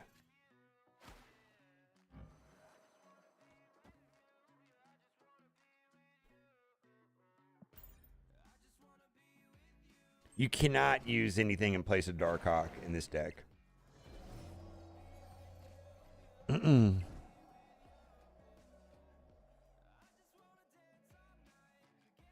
Unfortunately.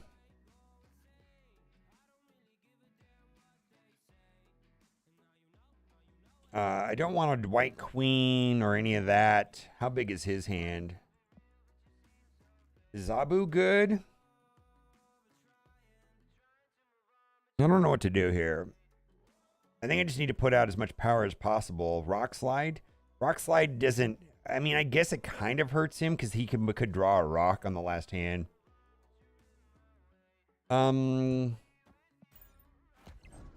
Maybe dump Shang? Yeah, I should have dumped Shang. Shit. Yeah, we're going to retreat. Unless he got a rock.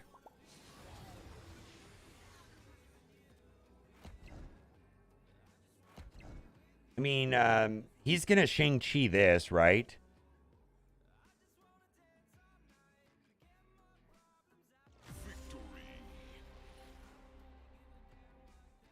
Swap for Maria Hill and Doctor Doom? Yes. Quinjet and Moon Girl. Absolutely. The version of this deck that is as good, maybe a slightly worse, runs Quinjet and Moon Girl instead of Maria Hill and Doctor Doom. Absolutely just fine.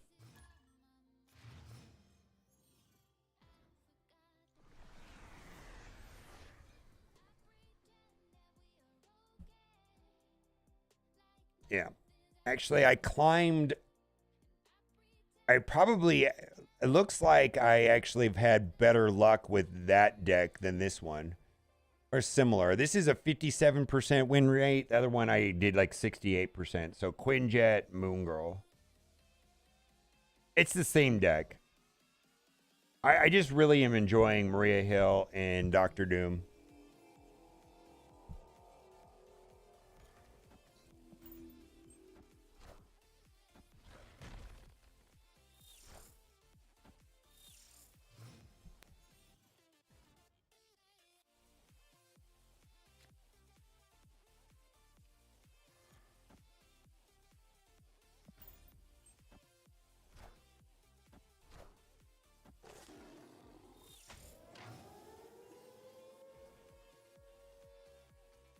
Rickety bridge.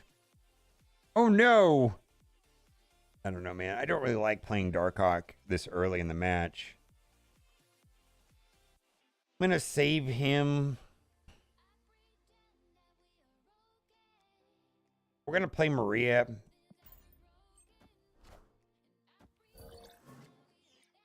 I don't have this hood, man. I would love to have that. It seems pretty cool. Snowguard.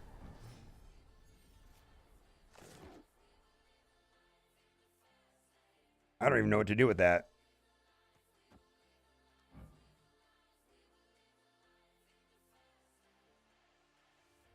Do I throw that over there?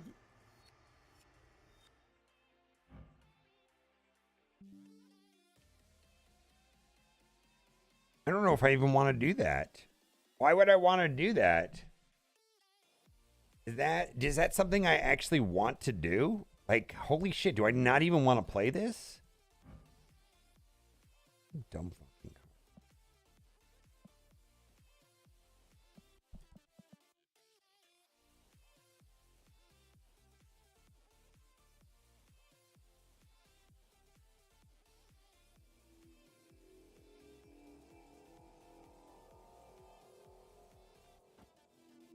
I'll play it just because it's novel. It's the next turn.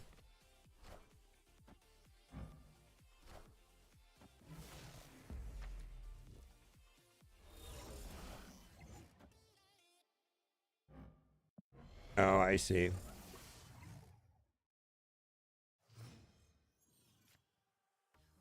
All right, we're gonna play. They have Hip Monkey. We're gonna play. Those are gonna be 8, 16 power. I don't think I'm gonna win. I think this is a loss. I'm going to play Sentinel DARKHAWK.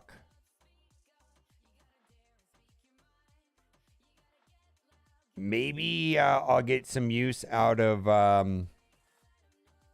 Shang-Chi. I don't know. What'd you do with gold? I buy the Token Tuesdays. I get the credits for it.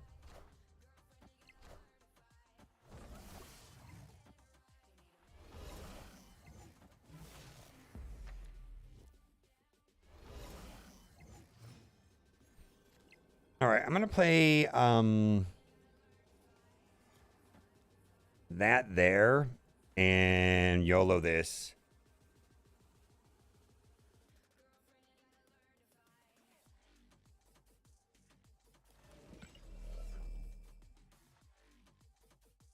Or should I just go heavy over here?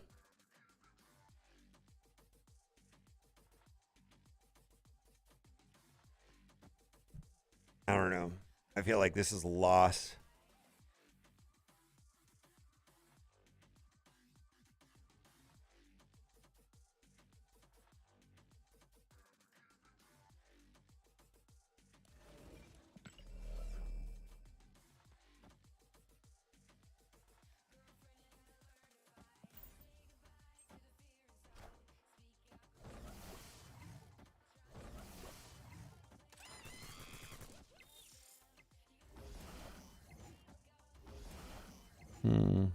I just played it wrong.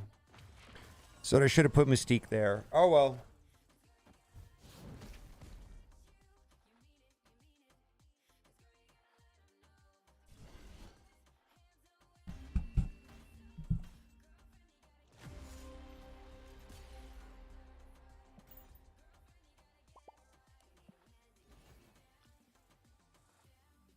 How's the climb going?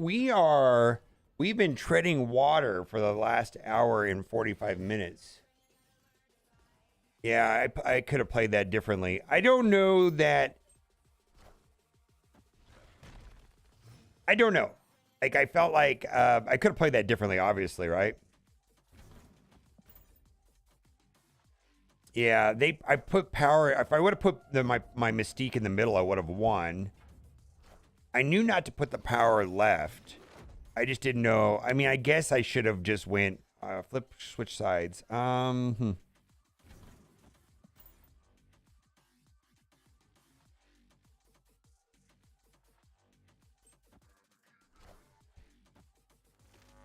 Oof, that's bad for me. That's super bad for me. Let's see. We got to kind of decide what we want to do.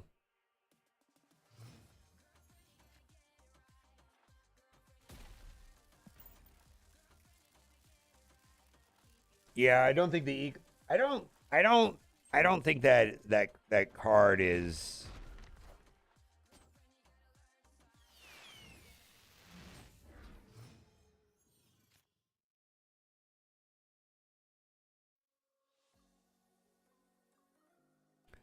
I mean, we kind of are in a weird situation here where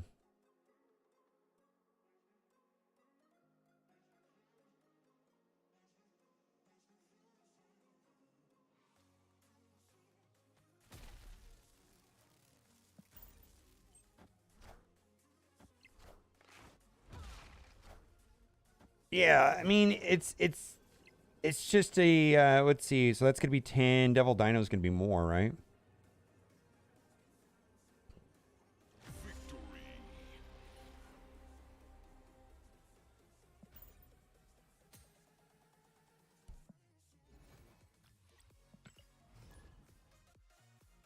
How is my question? I know that they're different cost, but like, how is like Scarlet Witch not better?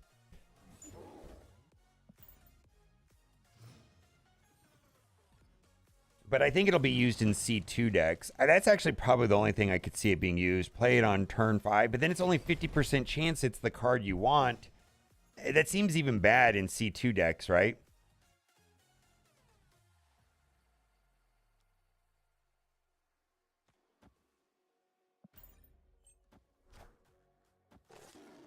Like, only 50% of the time it'll do what you want it to do?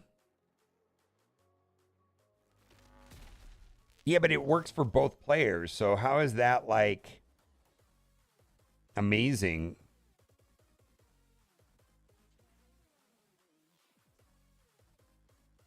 And then it does it the next turn. So it's not the not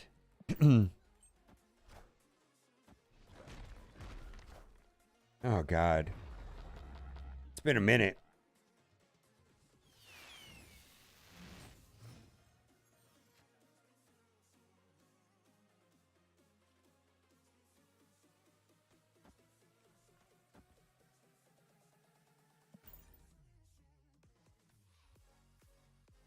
It reactivates before scoring? Well, then that's no good. I don't. So that doesn't even help C2?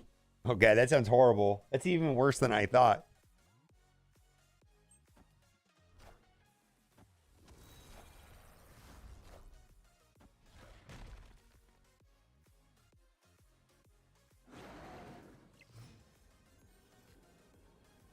Wow, does that make him big enough? That's a tie right there, right?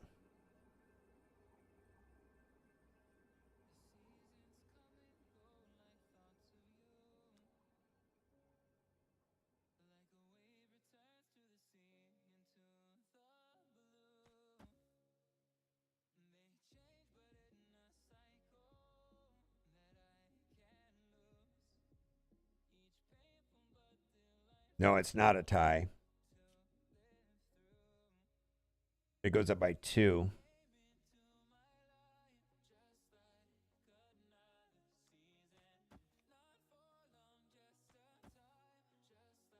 Five. So that makes it 13. So I have to pull a 4 out of there.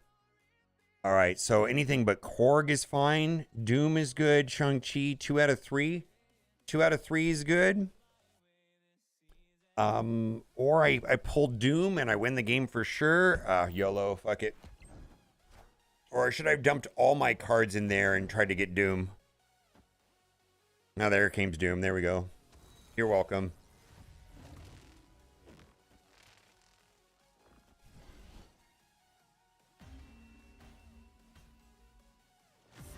Yeah.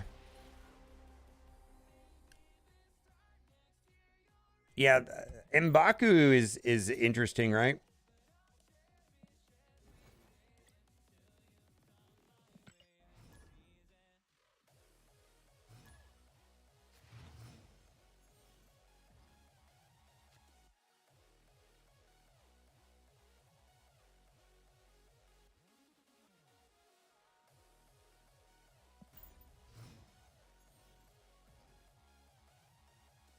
Turn 5 stuff for Snowguard. You can clone your biggest card on turn 4 and then turn off Sinister Room in turn 5 with Snowguard.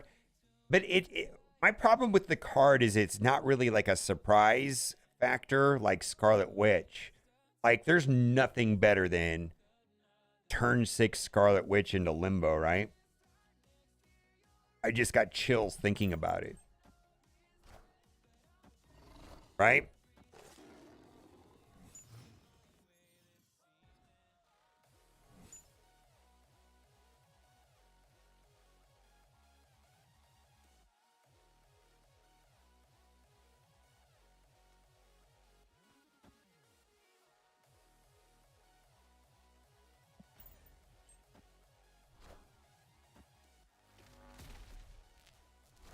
If it's a featured location card, it could be. I mean, that kind of sounds like well,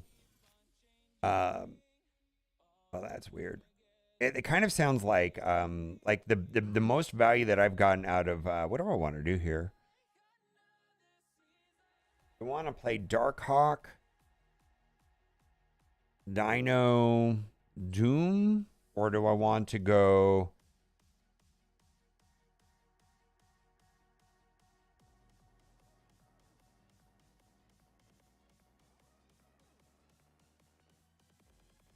Maria Zabu.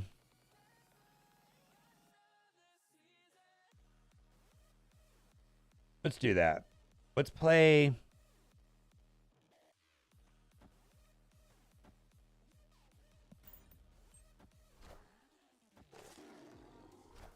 And then we can decide what to do with this card here. That's an extra 2 power, right?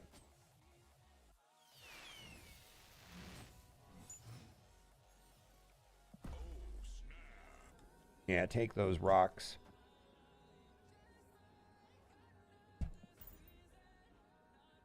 And then I can Mystique into Maria.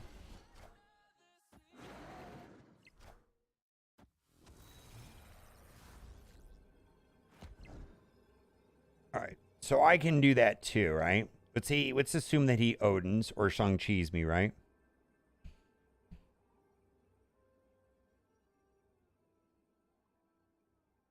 If he Shang-Chi's me, then Odin wins. Or Doom wins. If he... Yeah, I was going to Doom and win. I probably should have played DARKHAWK. Yeah, I should have played DARKHAWK. Now that I think about it, with Subterranea, I should have just played DARKHAWK. I was also kind of saving DARKHAWK for the last turn. Like I was gonna have a... No, I would have played... What I would have ended up doing is DARKHAWK, Mystique, and then the one drop from Maria. That was fine.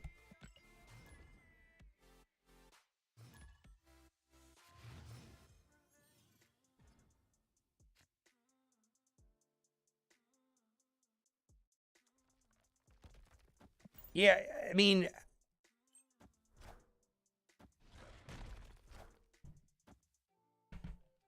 So, like, here's the truth, right? Like, when Shadow...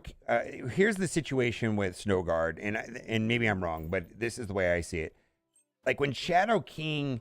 Everybody say, but Shadow King can do this, but Shadow King can do that, blah, blah, blah. You know, there's all these, like, one-off, super situational, hypothetical, one-off things that could possibly happen, right? Do I want to do this? So, yeah, I mean, we've got DARKHAWK, Mystique, Rock Slide against a Thanos deck. Sure, let's do it.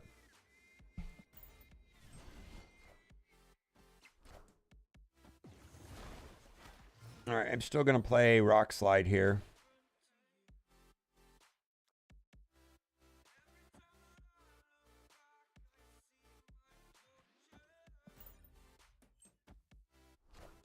Shit. No, we're okay, right? Are we okay?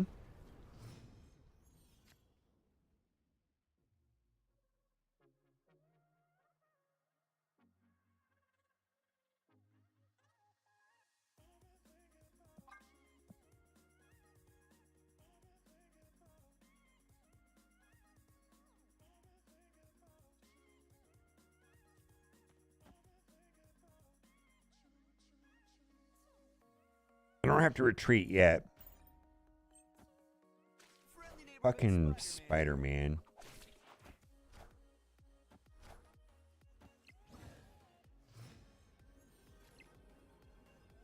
Yeah, he plays Chavez in this deck, though.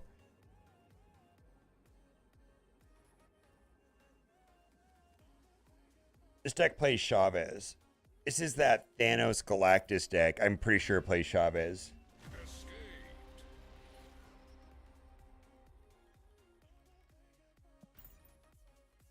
This is taking so much longer than I thought it was going to take. Oh my god.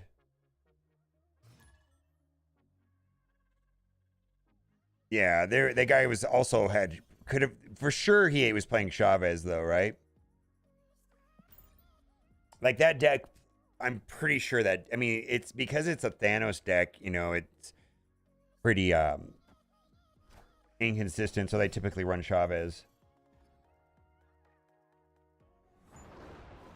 All right, Mr. Korg. Armor? All right. Zabu.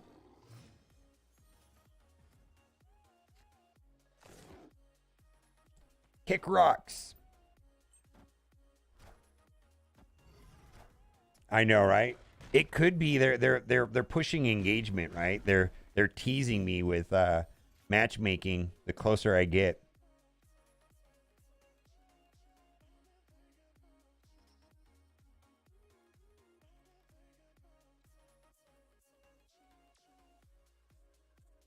Do you like that Korg better than my Korg? Is my Korg prettier than their Korg? I need to know.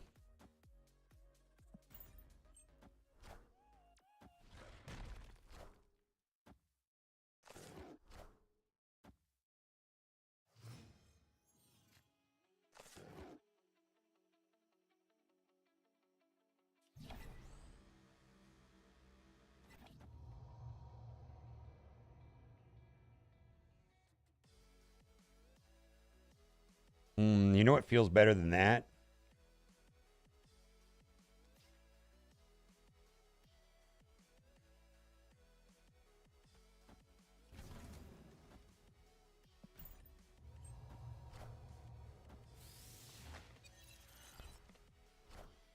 All right.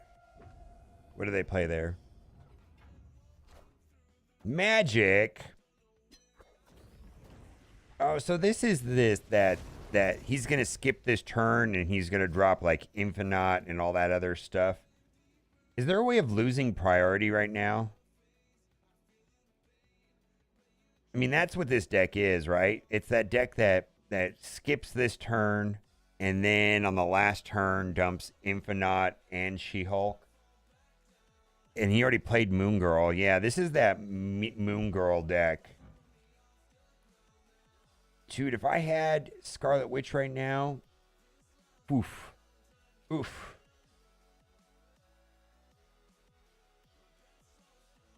Yeah, I don't think I could win this. Plus, I'm not gonna be able to tank priority, so it doesn't really matter. Let's see if he skips right here. Yeah.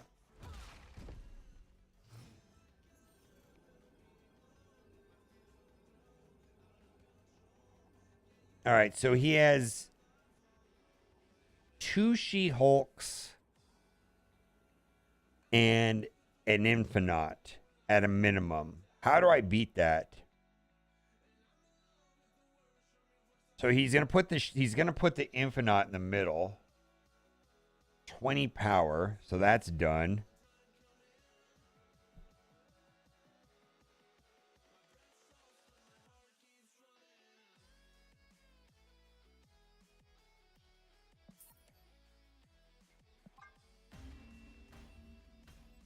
I should have tanked priority. I forgot.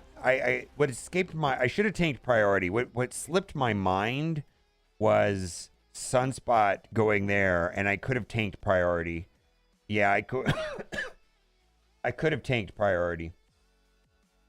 But then I would have had to put. Then I would have had to either play nothing or put something over here. And I don't know if that would have been the right thing.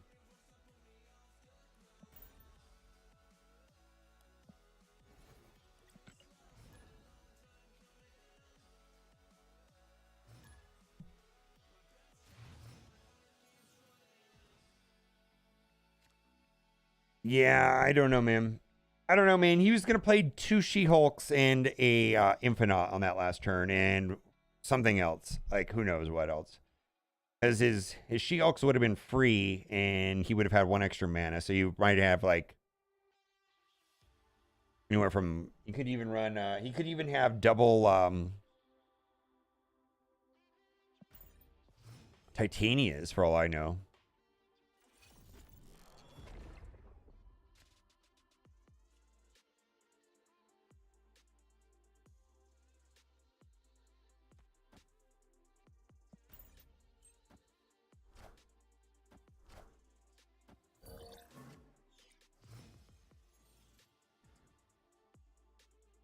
Squirrels. I don't know how I feel about those squirrels. Kind of hope this guy dies.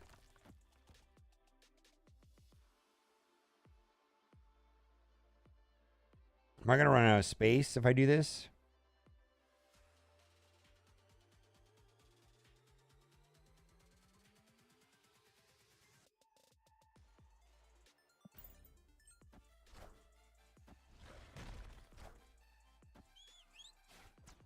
I should have Yondu'd first. Shit. Didn't even occur to me to Yondu first. Should I snap now?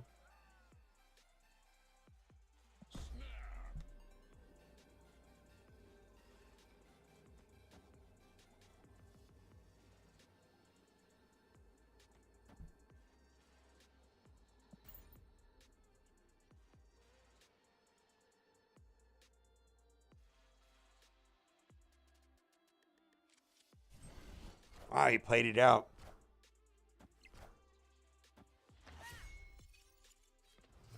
For an Okoye.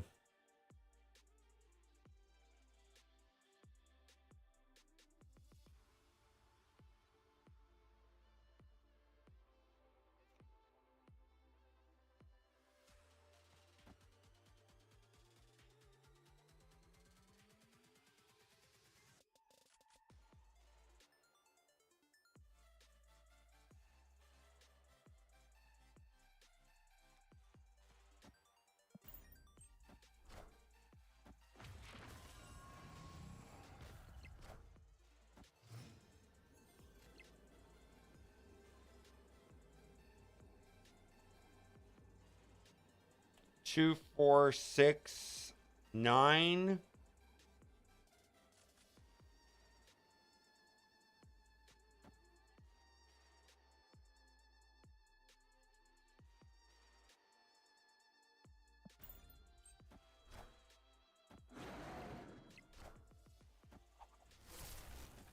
Higher, further, faster, baby.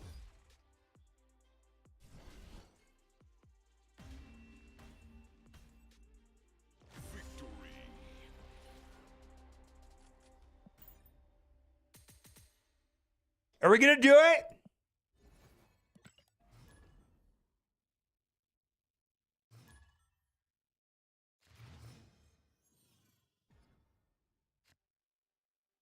Yeah, Coulson.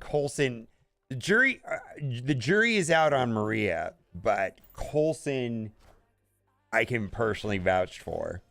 The jury's out on Maria. Like a lot of people, it's like, why don't you use Quinjet? I get it. Like, dude, it's fine. But the jury that Coulson is not garbage. He's so good. Rocket, Electra, yeet. What is this? Kiln. All right, we're gonna put Coulson DARKHAWK over there. I'm gonna snap. He's not gonna. I mean, he can't like Mindscape, right?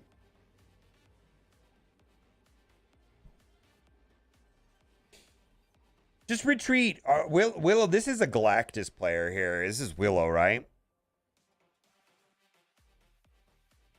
He's a streamer, right?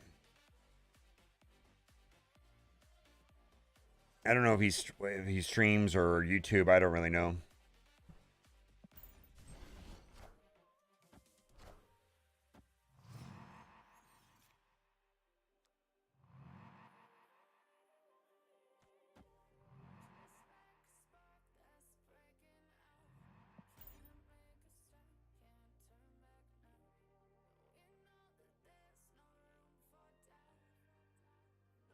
This is a Galactus player, though. This guy always plays Galactus. Well, he's not. Maybe not playing Galactus. All right. So what is he gonna do? Dump his hand? I don't know what to do here. I think I play Rock Slide and give him.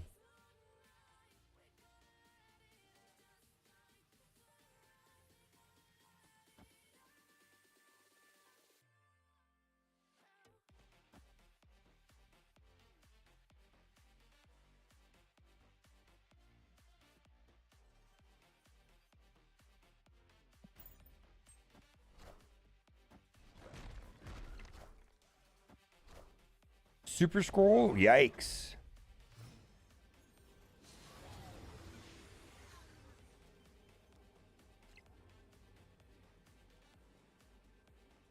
So he has Devil Dino, right?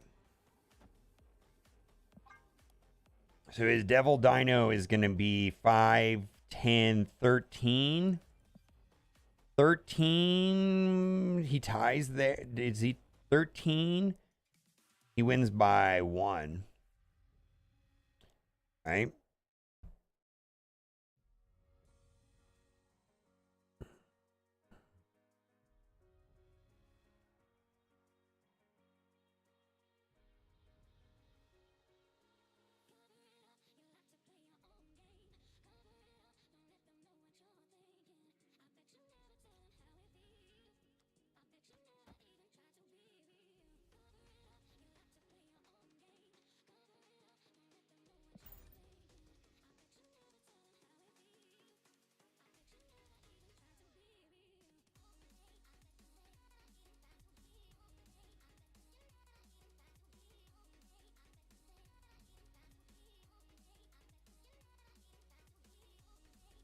I'm gonna change my mind real quick.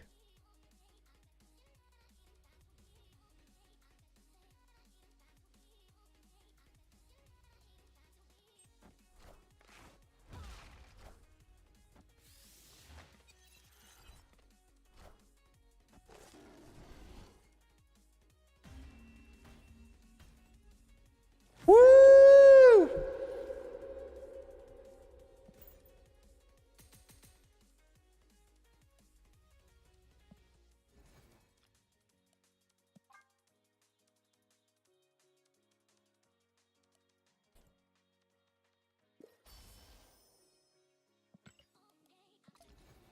I know, right? All right, finally got there. We got there. All right. It took a little longer than I thought. I am excited. You can tell, like, how excited I am. I want to put that back on some of these cards that definitely helped me get here. This helped me get here.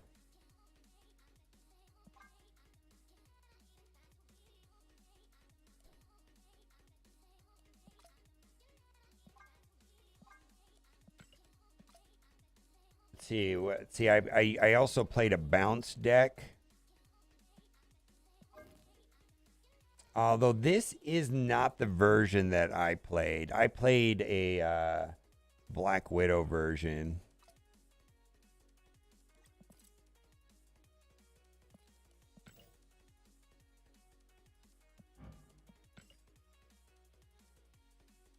Yeah, that's the version I played.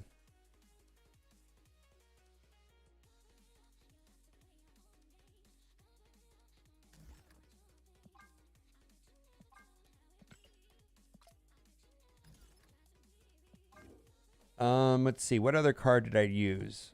I used one other card. I used 4 decks to get to infinite. The other one that I used, same deck. All right, we'll make a video about it real quick.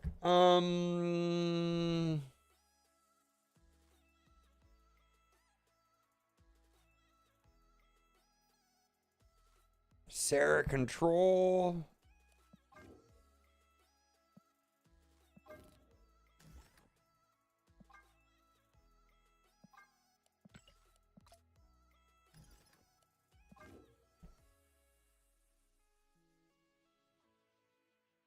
Is it? They didn't possible Galactus nerf. That's not what they said. They said it was a polarizing card, right? And but the thing is Galactus stats I don't think merit nerfing right now. If they say that if Galactus stats got out of control, they might possibly nerf. That's I think what they said. They said that it's a polarizing card, and if it's overperforming, they're going to be heavy-handed. Isn't that's the way I interpreted what they said.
Just purchase Thanos.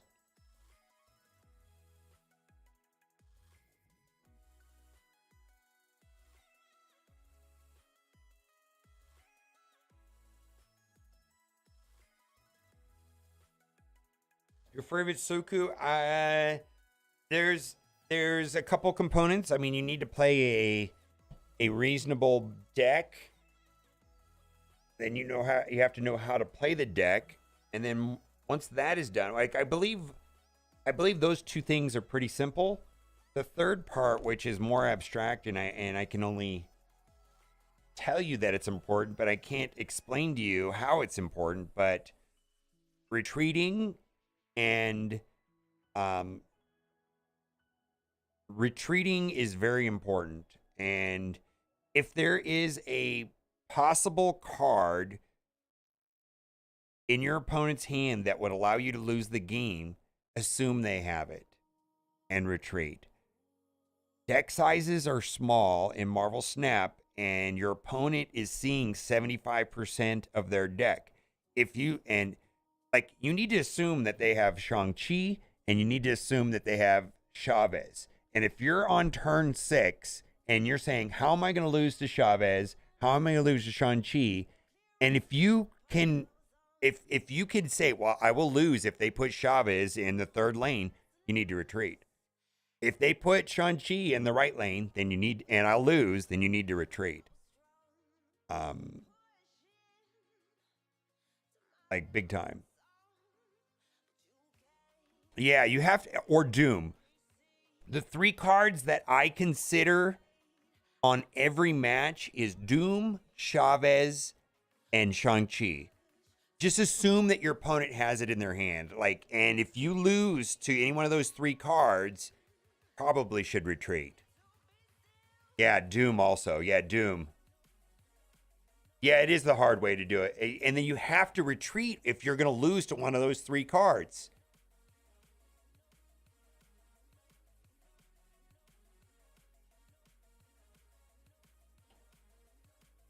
Best pull 2 cards it's gonna be some sort of zoo or ongoing deck.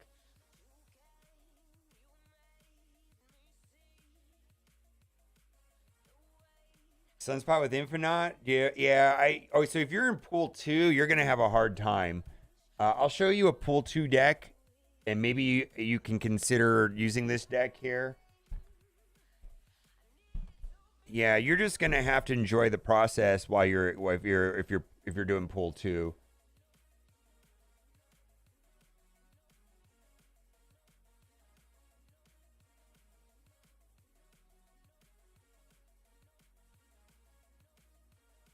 Yeah, it's probably a zoo deck. Yeah.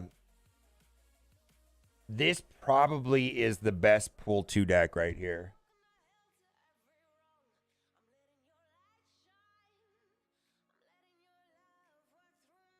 Most of these cards you want to play on the last turn. You want to play them, like Blade for sure, you want to play on the last turn. You want to get Angela, Okoye, Bishop out early, Khazar, and Blue Marvel on curve. Sunspot out early, but like Ant-Man, Elektra, Squirrel Girl, Rocket, Blade, you probably want to play them on the last turn.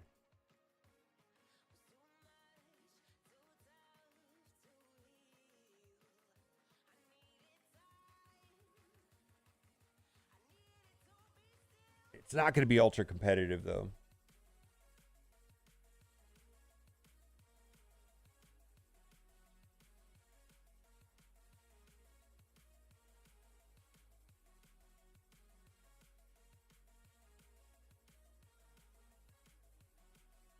Did I win against Willow? Did I get to Infinite with Willow against Willow? That's great.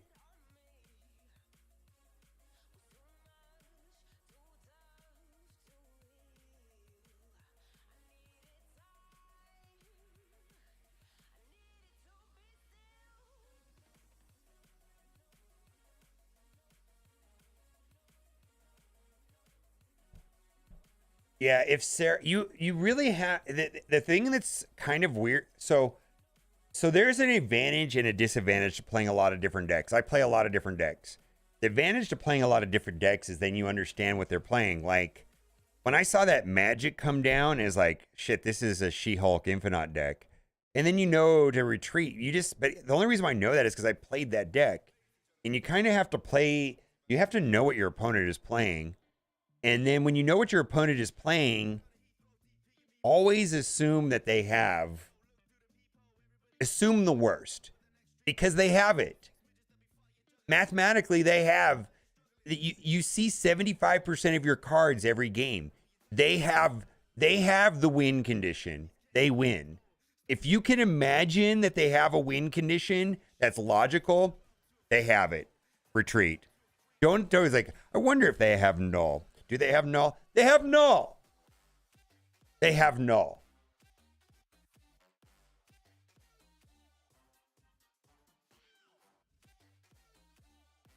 Yeah, and then you have to play all these decks. Like, I hate to say it. Like, it doesn't matter if you hate Leech.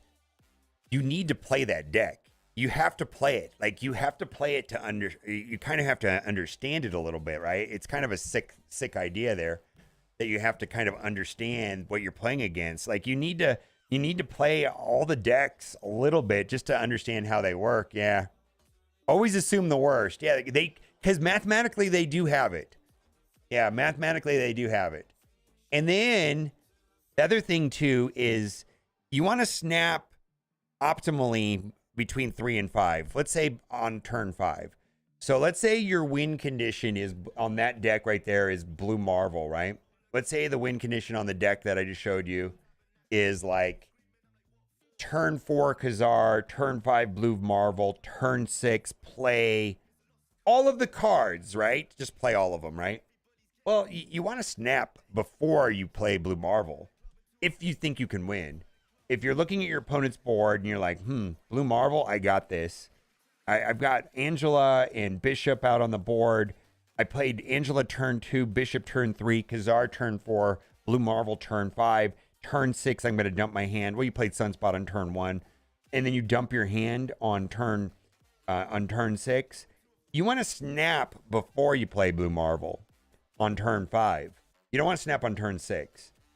I mean, it's so... Like, this shit is so, like... It's hard to give, like, general advice on this because it's hard, right? Hard to say what and when to do what or absolutes. Like, everything is so situational. What's your favorite mobile game? I play a lot of Marvel Strike Force. This is actually a side project for me. My main jam is Marvel Strike Force. Yeah, you gotta, it's hard to snap right or even retreat right on a new deck. You have to play it a lot.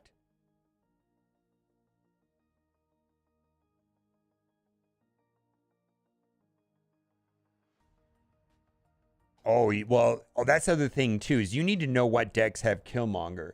If they play Sarah on turn 5, they have Killmonger. I'll tell you that. That is the main deck that is playing there's 2 decks that are playing Killmonger right now. It is a Thanos death deck and Sarah. So you don't want to snap into those people at all, ever. Like, you want to chill out on those matches. If you're playing against a Sarah deck, you got to chill out. Yeah. Yeah, losing 1 cube does not matter at all. Yeah, losing 1 cube just doesn't matter. Like, it's the ante. When you walked into the game, you already lost that 1 cube. You don't even worry about it. Like, retreating doesn't matter. Yeah. All right, let me get a drink and then we're going to make a video.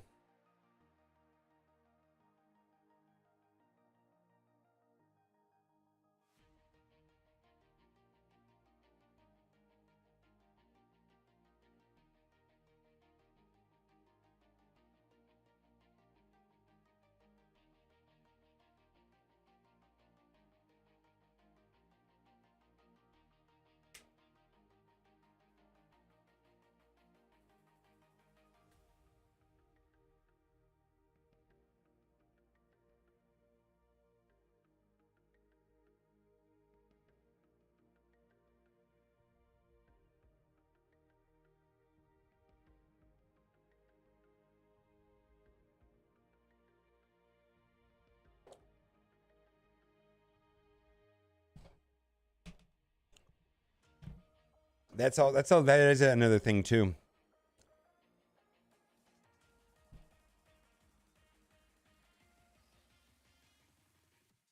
Hit Monkey, yeah, dude.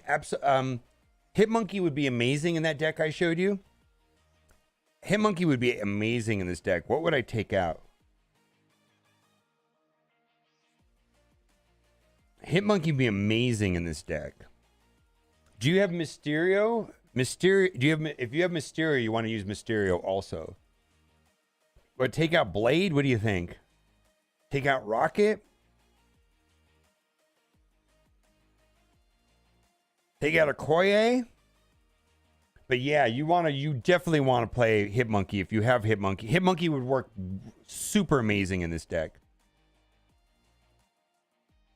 All right, but if you have Hit Monkey, take one of these. Maybe take out I don't know. Take out one of these cards up here. Either Blade, Rocket, or maybe Okoye. Okoye seems okay though.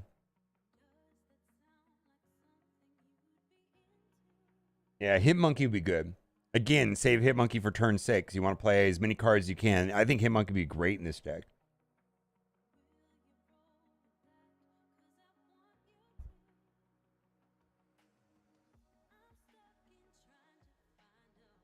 Yeah, maybe take out Rocket. Probably Rocket's the weakest one. Yeah, I don't know. Rocket?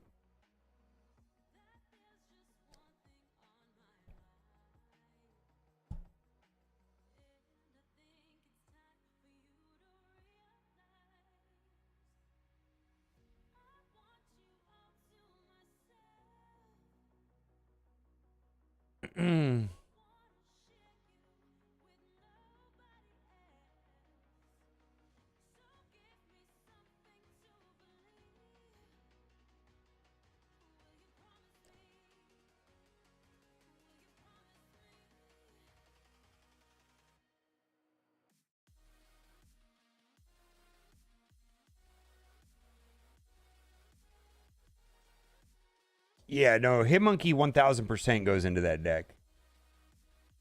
The other thing that you could do is go on some of these sites and plug in like Hit Monkey and then find a deck that you have all the cards for.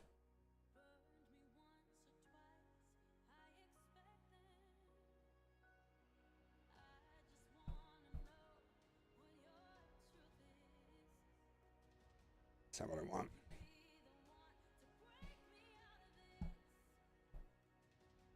Oh, I want one more piece of data.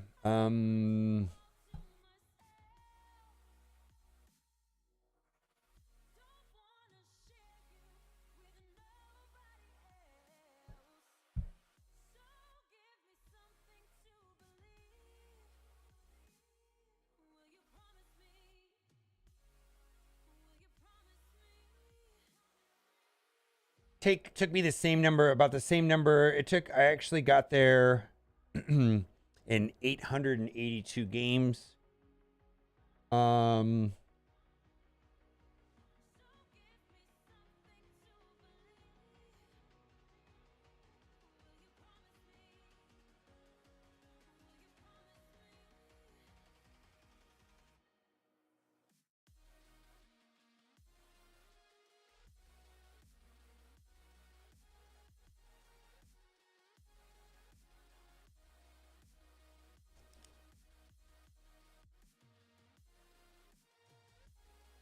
437.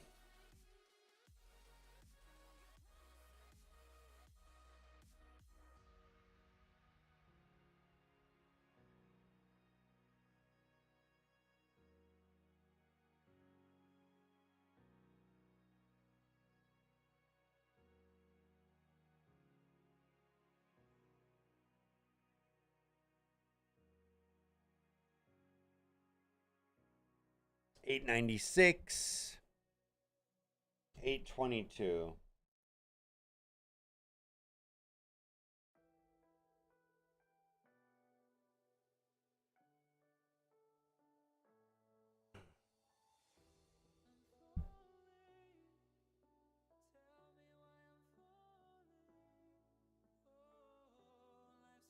Oh, the first time took me 1,600 games.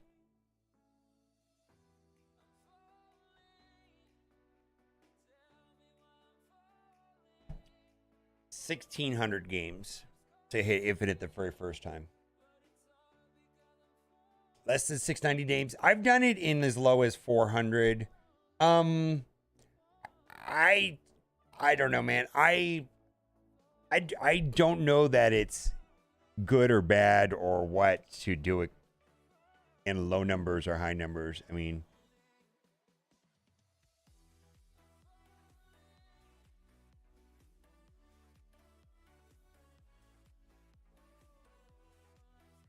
what's that? Well, it's over.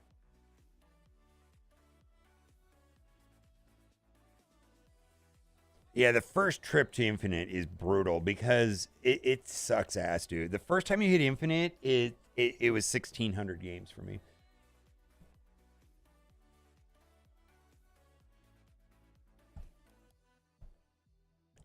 All right, I just hit Infinite, and I want to share my experience and the types of decks that I used to get to Infinite. I actually kind of chilled out and went at my own pace, and I very much enjoyed getting to Infinite. And this season, I did not want to use Shuri, not Shuri Red Skull, and I didn't because I had done it the last two seasons. So this season, I used largely decks like this. I actually used like 4 or 5 different decks. Now, before we get into the decks, I just wanted to say that I was able to get to Infinite this season in about 800 games. Last season was 900 games. The season before was 400. The season before that was 1,200. The very first time that I hit Infinite was closer to 1,600 games. I just want to put that out there, that there is a lot of time required to hit Infinite. So it's not just like it happens very easily. And I feel like for me, about a week, usually each season is about how long it takes for me to get to Infinite. And I'm happy with it. I've done it as early as 3 days, but I felt good doing it about a week. Now we're going to go over the decks that I used. And I got to give a shout out to Untapped.gg, which I'm sponsored by. The link of that will be in the description. I do get credit if you download the tracker and use it on your Steam client, but this was incredibly helpful for compiling where I actually got my cubes and what decks I actually used into getting to Infinite. Typically, I have to guess, but with the tracker, I was actually able to pinpoint exactly what decks I used. And we're going to go over that. Now, I do want to talk about 2 cards. There are 2 Series 4 cards that I used in my climb to Infinite. One of them is Bast, and I believe Bast, along with these cards right here, will be dropping from Series 4 to Series 3 next Tuesday on the patch. That's my prediction. Now, the other card that I used a lot of is DARKHAWK, and I'm not expecting DARKHAWK to drop until 5 weeks from now. And I do recommend DARKHAWK. And if you, let's say, already have Thanos and already have Galactus and you want to try something new, I highly recommend DARKHAWK, as long as you have Rock Slide and Mystique and Korg. Well, I think everybody has Korg. DARKHAWK is amazing. And most of the decks that I used DARKHAWK, and I think he's worth 3,000 tokens. But he will be dropping from Series 4 to Series 3, probably best guessed in about 5 weeks. All right, I'm going to talk about the deck that I got to Infinite, and I do think this is the best deck in the game right now, and that is going to be a version of DARKHAWK, Devil, DINO. And there's 2 versions of this deck that I used. There's this one here that has Maria Hill and Doctor Doom. The other version that I used, which is exactly the same, runs Quinjet and Moon Girl. And I like both of them the same. A lot of people have been replacing Maria Hill with Armor or Cosmo. Do we ever want? But I do like Maria Hill. Now, my absolute favorite card in this entire build, without a doubt, is Agent Coulson. He is the best. So my favorite thing in the world to do, and there's a couple reasons why I like Agent Coulson, but the main purpose of Agent Coulson is just to give power to Devil Dino. And you play on, let's say on turn 5, you play Devil Dino. Then you on turn 6 you play Mystique and Agent Coulson. Agent Coulson draws 2 more cards, basically giving 4 more power to Mystique and 4 more power to Devil Dino. Let's say you add a 17 power Devil Dino, and then you play down Mystique, and then, you know, she's sitting, you know, you drop 2 cards, so you only have 5 cards in your hand. Then she's sitting at 10, and then you drop Coulson. She goes to 14, and he goes to 17, and then he gets 4 power. So Agent Coulson's effectively, you know, for 3 mana, 12 power. It's bonkers. Now, the other reason that I like Maria Hill and Agent Coulson is that they give you random cards. Now, I never plan on playing the cards. The cards are there just to give power to Devil Dino. But Agent Coulson pulls a 4 and a 5, which technically has synergy with Zabu, right? But sometimes it just pulls a random card that wins you the game, and your opponent is completely blindsided by it. There's this one match where I just played not that long ago where Agent Coulson actually pulled like, what was it? Super Scroll and Sandman, and I was playing against a Mr. Negative deck, and Mr. Negative, you know, came out into the board, and Super Scroll was already out, and then I played Sandman, and then the Super Scroll got all of the buffs from his Iron Man, and he could only play 1 card. It is so random and so unpredictable, and that's a good thing. Now, I would never count on the cards for Maria or Agent Coulson, specifically Agent Coulson, but you just never know, and it makes the game highly unpredictable from your opponent, and they're not going to be able to know what that is. So I think Agent Coulson's amazing. I also think Doom is amazing just in general right now. I feel like when I'm playing up against an opponent and I'm deciding to retreat or not, there's 3 cards that I'm considering is like, do they have Doom? Do they have Chavez? Do they have Shang-Chi?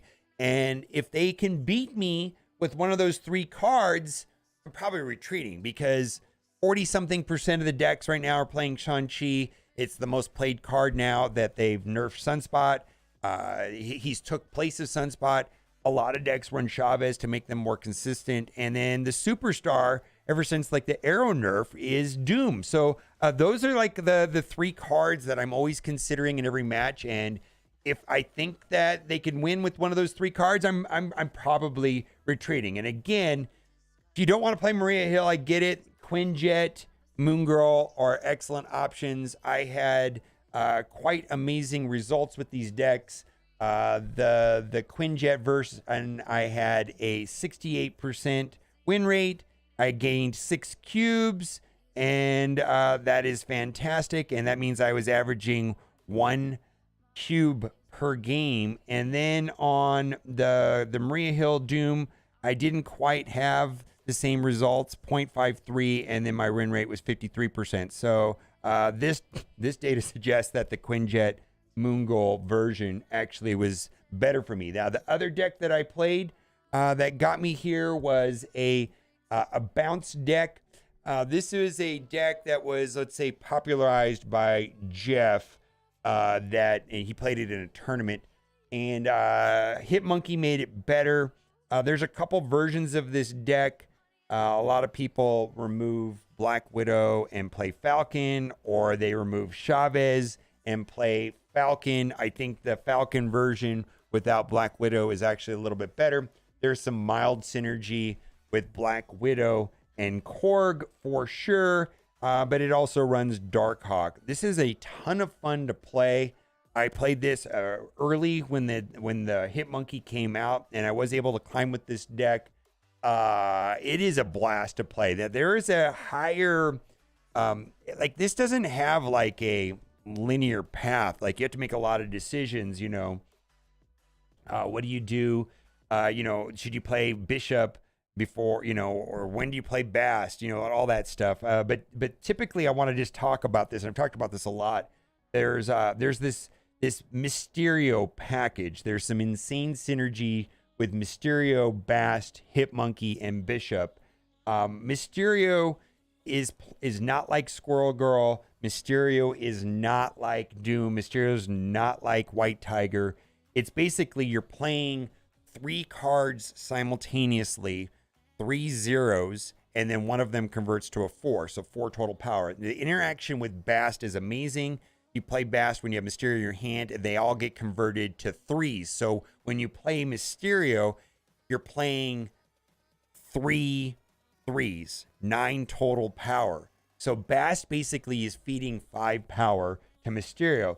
The other interaction that is amazing with Mysterio is that Bishop gets 3 points, and Hitmonkey also, it counts for 3 cards, so he gets 6 power. So if on turn 4 you play Mysterio and Hitmonkey, the Hitmonkey is for 6 power. So that is kind of like the Mysterio package. Bast, Hitmonkey, Mysterio, and Bishop work quite well. And I played this deck quite a bit. The last deck that I played, well, I played 2 more decks. Oh, and I'll show you my stats on this one right here. My stats were pretty good. I had a 59% win rate, average cubes per game, 0.56. And so that was quite exceptional. The next deck I played is Iron Monkey, which is a similar version of that. It's a little bit different. Iron Monkey largely is the same deck. Does not run Chavez, does not run Black Widow. Instead, it runs Iron Man. And Iron Man is amazing with Mystique. So the synergy here is with Mystique and DARKHAWK. And I believe this was a deck popularized by Dexter. But Mystique can play into behind Iron Man or DARKHAWK. So there's lots of synergy there. And this might as well, it's called Iron Monkey, but it's pretty much a Bast deck. Bast affects every card in this deck favorably. So Bast, might as well call it a Bast. I think a lot of people call this Iron Monkey, but it's pretty much a Bast deck. A ton of fun to play. The only problem I have with this deck is you typically play Iron Man on turn 5, and people typically retreat. You don't get to go much further. And then on the 6th turn, you can either copy the Iron Man with Mystique or dump your hand and hit Monkey and all that stuff. I had good results with this deck. Let's go look at the stats for this deck right here. Iron Monkey, yeah, 54% win rate, 0.57 average cubes per game. That was a lot of fun. And then the last deck that I used, and I used this just a little bit at the beginning of the season, was Sarah Control. Sarah Control is one of my just favorite decks in the entire game. I think I took Armor out and just put in Iron Monkey. So basically it's a standard Sarah Control deck, which I played a lot of. And I just put in Hitmonkey instead of Armor. And this was fine. Nothing new. The only thing I can say about this deck is that I really enjoy playing Sarah on turn 5, snapping before I play Sarah, and then saving like Nova and Killmonger and Scarlet Witch and Shang-Chi and Enchantress or Maximus for the last turn for surprise. Scarlet Witch into Limbo is amazing. It blows up Limbo, and then the game ends on turn 6. Nova, Killmonger, it's just a good combo. And then Hitmonkey worked perfectly in this build as well. So that deck right there was my Sarah Control. Average 0.4 cubes per game. I had a negative win rate, believe it or not. And then the rest of the decks here I tried. I did not have good luck. Maybe I wasn't patient enough. I had a hard time with the Galactus deck and gave up on that. Except for this DINO deck. I could be the best deck in the game right now. If we look at the tier list put out by untapped.gg, we look at, players playing in Infinite, let's say levels 90 to 99, it's Shuri, DARKHAWK. Look at the stats are nearly the same, right? And Shuri is going to get modified next week, right? They're going to do something to Shuri. Then what? The best deck in the game is going to be DARKHAWK. And then we got Bounce, doing better than Electro Ramp, which I don't enjoy playing against or playing. All right, so let me know what your experience with getting to Infinite, and what do you think is going to happen next week when they finally do something to Shuri. And as always, thanks for watching. Keep on gaming. Bye for now.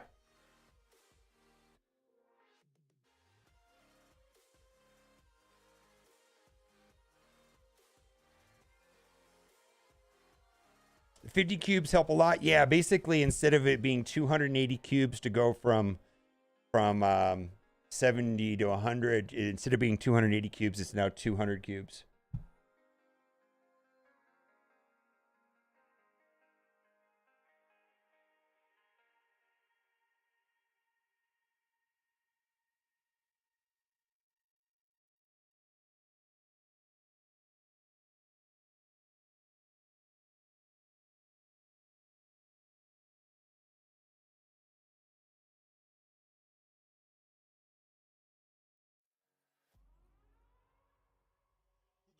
Ceradex don't line up right for you? I like Ceradex, man.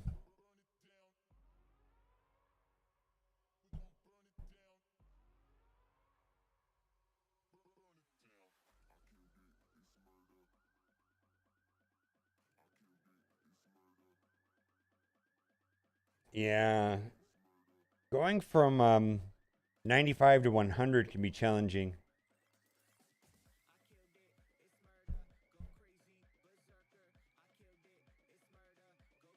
Playing what you know is kind of a big deal.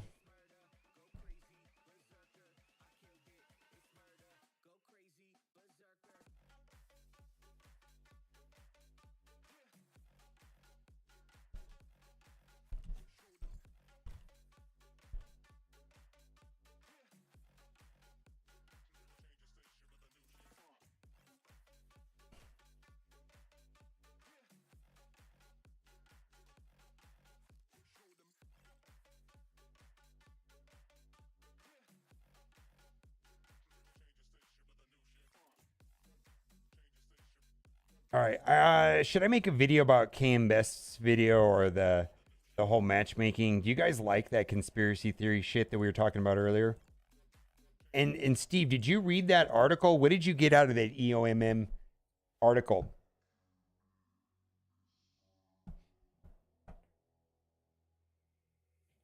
I don't know, man. Try both. I tried both. I guess after going through that video, the Quinjet version was better for me. I don't know, man. Sometimes I just do things because I do what I want to do, you know, out of a gut feeling. Not sometimes it's just like I'm ornery and I wanted to play. Like I've never really played Maria Hill. Like I just wanted to try it out. I mean, I know this is gonna sound very rich, but I kind of feel like I'm gonna get infinite no matter what. Like eventually, might as well. But for me at this point, I have to enjoy the process.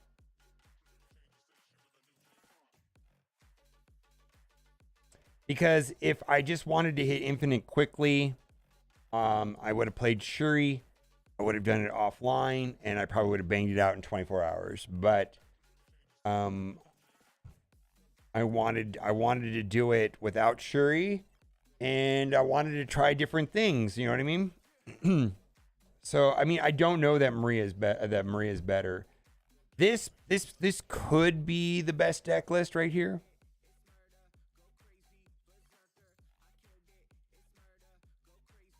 I don't know, man. I like this. I like Doom. I like maybe Doom for sure. I like, but I don't know about Maria. Maybe Armor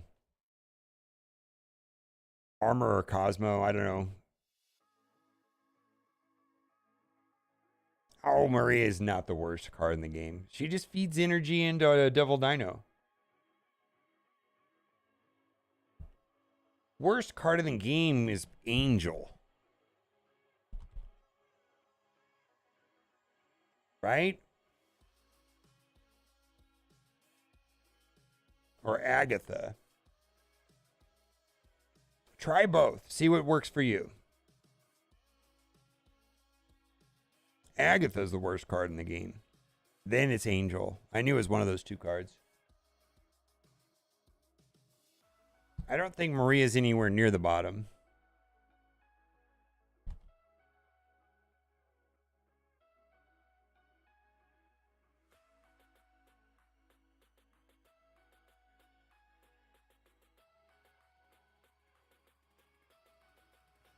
Maria's closer to the top than she is the bottom.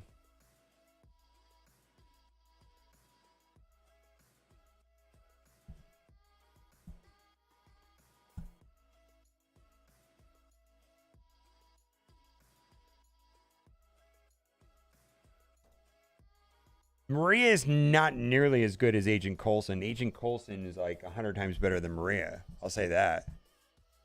We'll agree on that. How does that sound? We'll agree that Agent Coulson's better?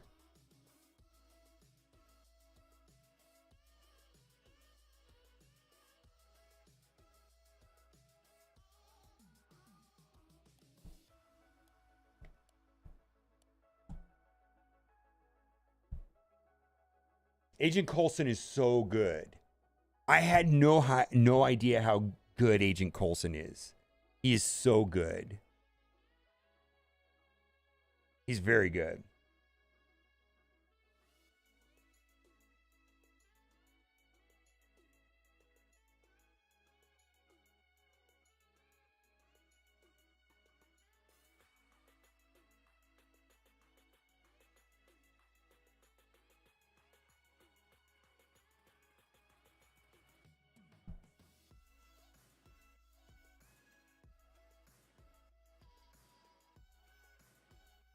Oh, it's random ass cards. It makes the game.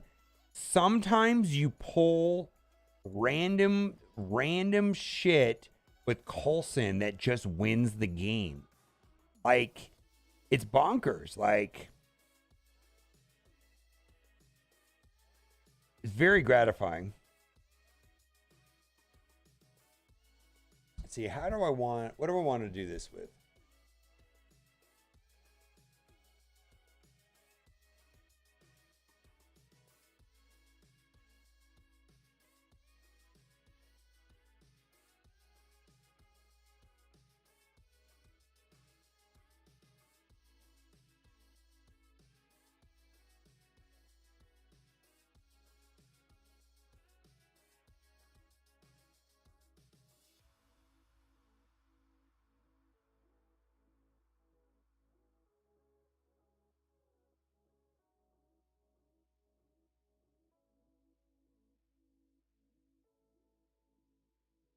You can also brick your hand.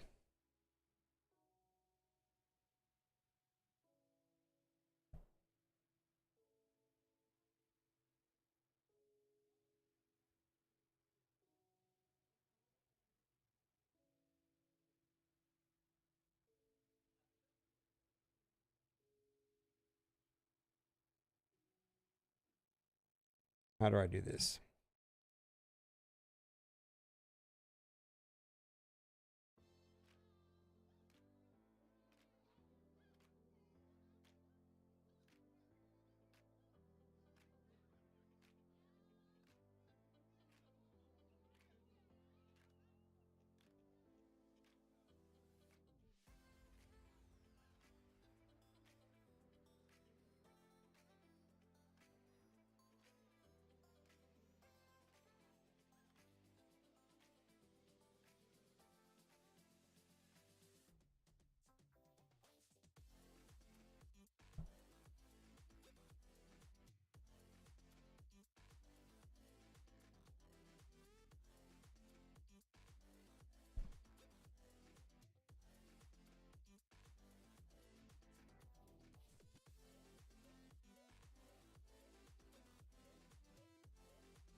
right, let's see. Let's mute this a little bit.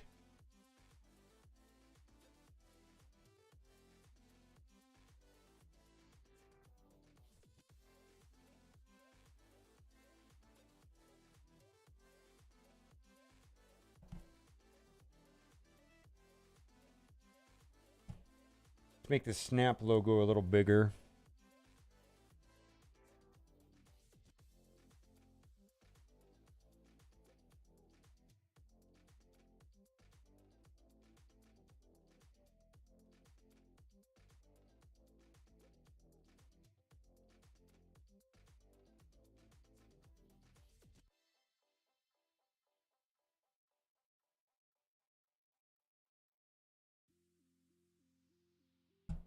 All right, let's blur out the middle a little bit to make the text pop.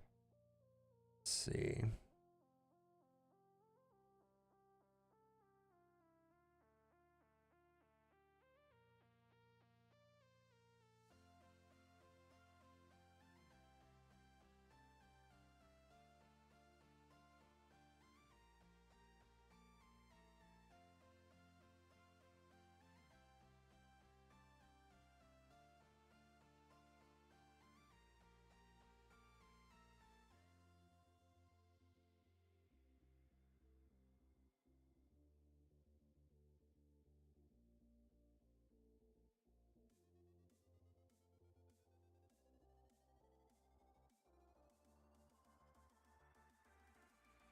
Maybe I should get...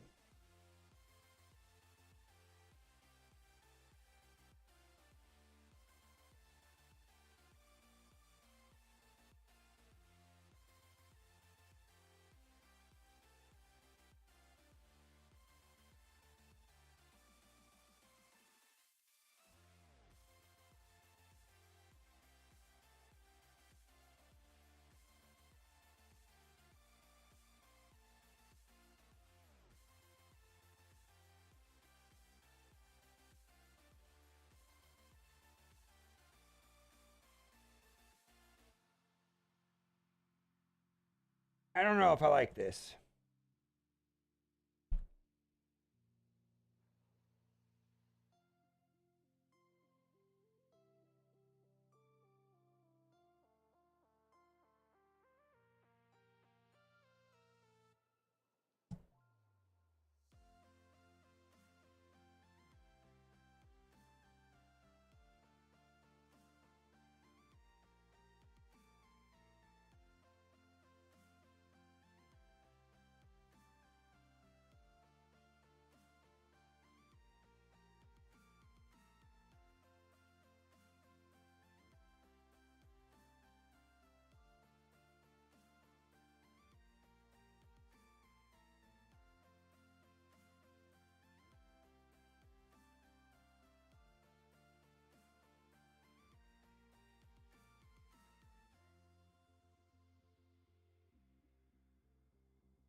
I don't know which one that is.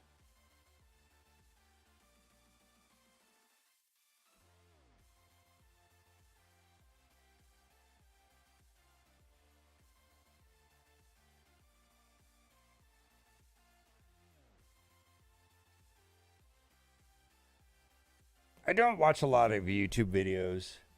I watch more streams than YouTube videos. At least not, I don't typically watch like decks videos. Like, this deck is amazing. I don't typically watch those videos.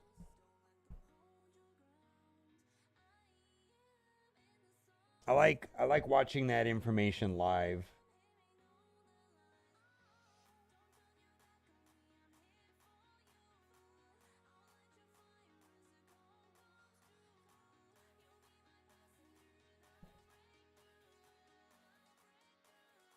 Not Dexter, but there's another guy out there that makes videos. Never mind, I won't say anything bad. But anyways, I just don't typically watch a lot of curated videos about decks. Like I watched Cam Best's video yesterday about matchmaking. I thought that was great. But like, this deck is amazing. Yeah, I don't watch those videos.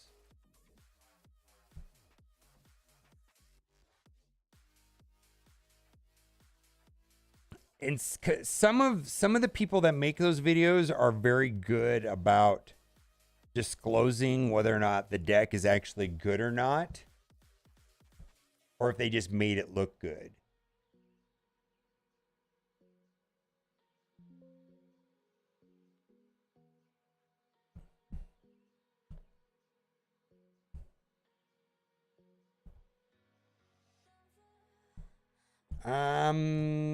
I do live.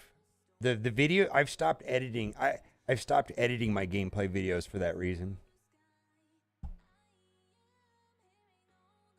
If you can't see the losses and how the deck actually plays, it's kind of weird to me.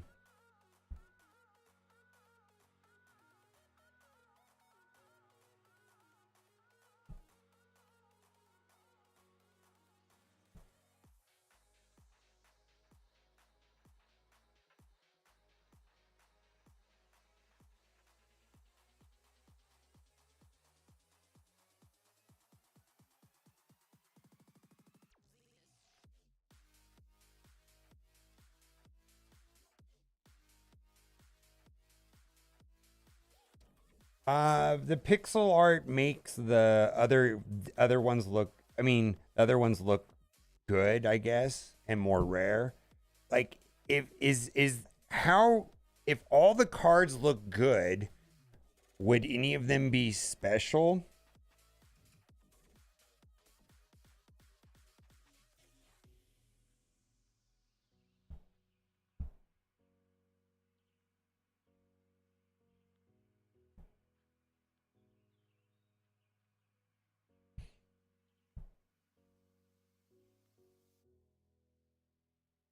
I mean, I don't like pixel art, but you asked why they put it in the game. Well, they're trying to create rarity on.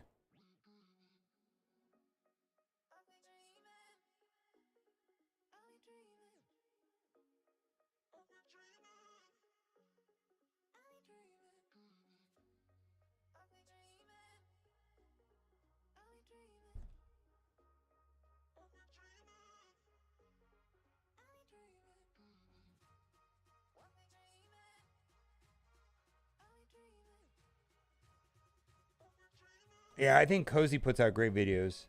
I just don't watch a lot of the videos that I watch are not deck.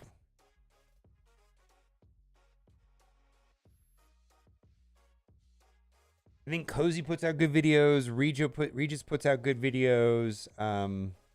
Cam Best, he doesn't really put out that many videos, but what he does, they're pretty good. Jeff puts out good videos.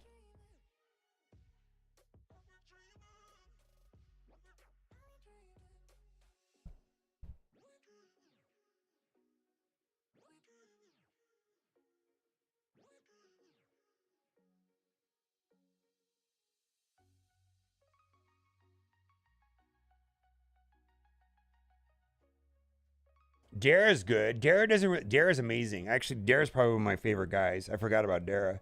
I feel like Dara and KM Best don't really put out a lot of videos though, compared to some of the other guys. There's really not that many bad ones. I think most of them are good, and everybody can find something that they like. Everybody's different. Everybody likes different things.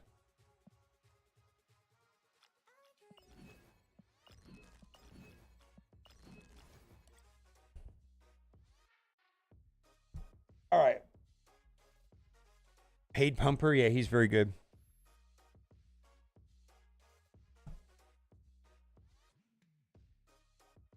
I wish Cozy streamed. 'Cause that's the type of content I just like seeing all of the process. You know what I mean? I like seeing all of it.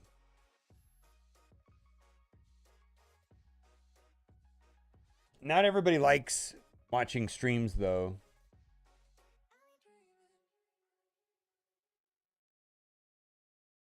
All right, let me close this out.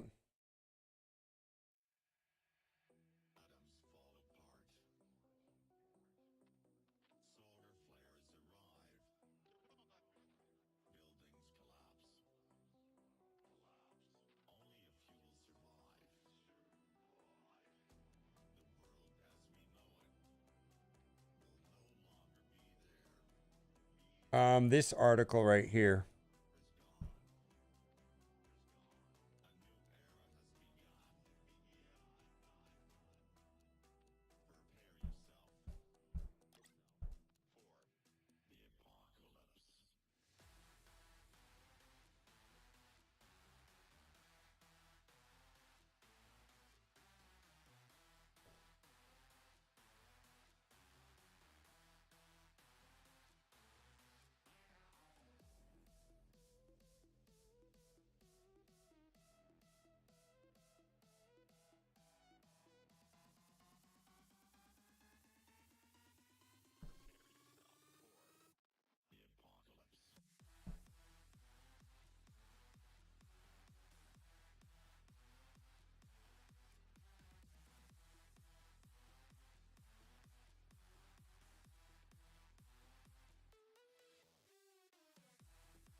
You guys, Thanos is way more diverse than Galactus. I think if you're, my opinion, if I had to, for me personally, if I was gonna had to purchase Galactus or Thanos, I would choose Thanos.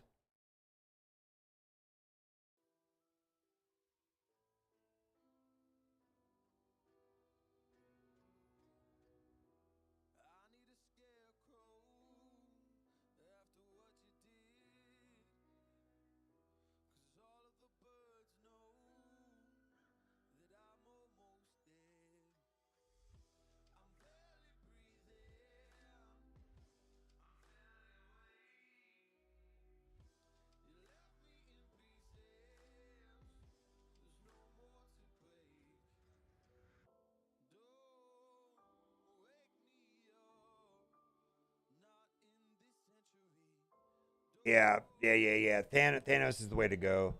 Hmm.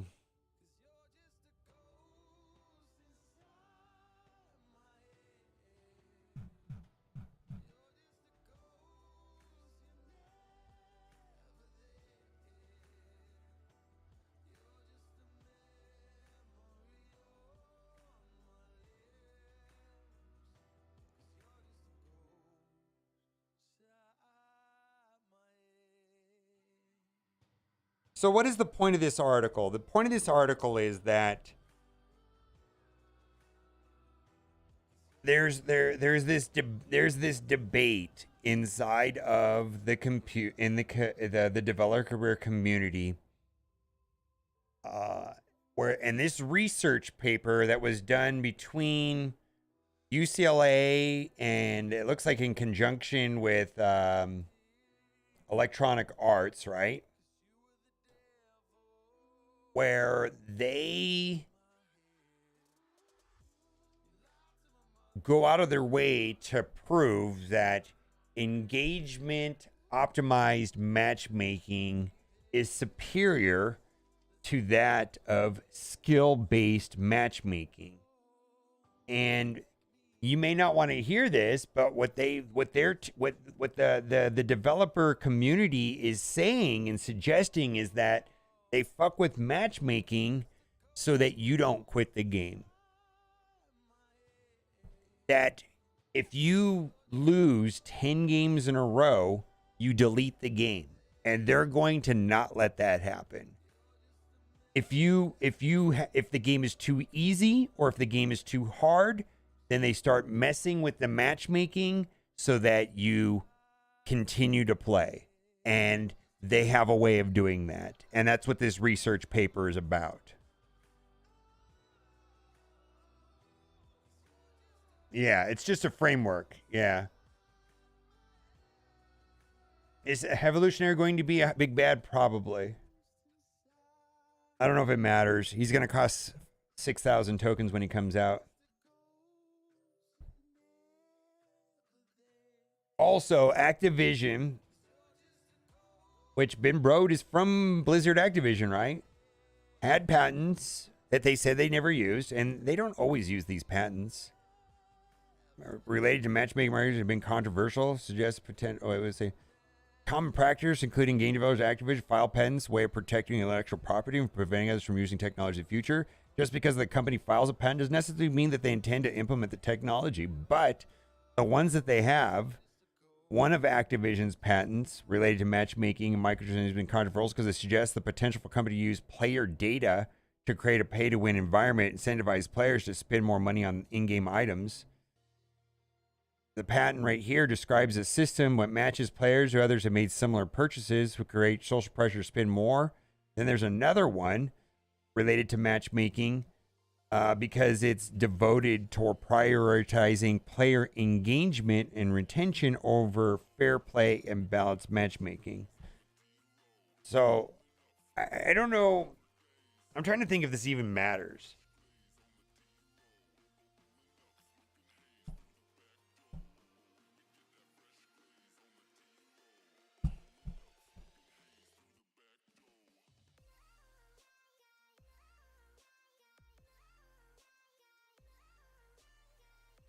I believe, you know what? Here's my take on it.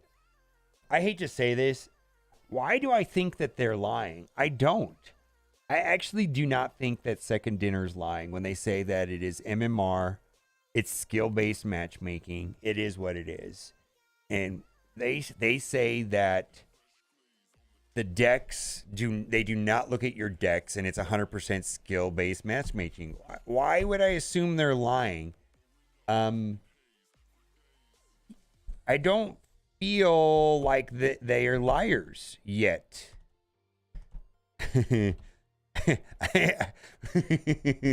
don't feel like they're liars yet. Yeah, I don't even think they're lying. I just don't think they're liars. I really don't. So that's my official position, but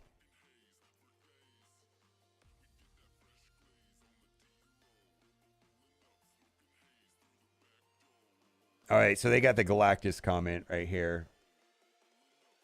Galactus is not getting.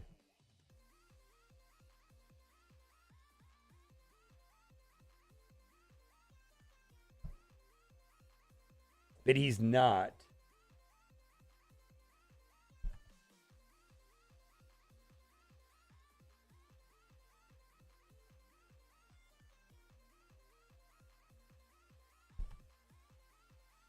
He's just not. He's very swingy. Galactus is just not.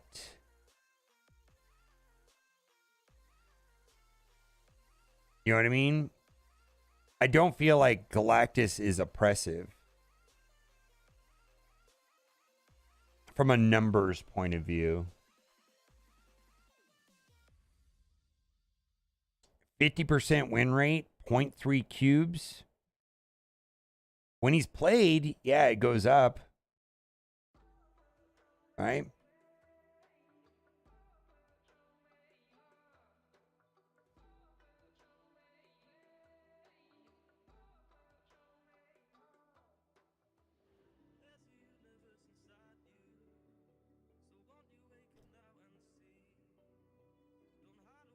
When it comes to average cubes, he's actually closer to the bottom than he is to the top.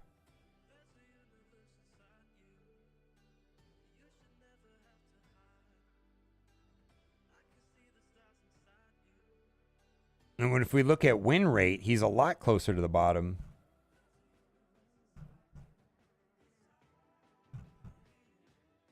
He's actually close to the bottom. Look at that.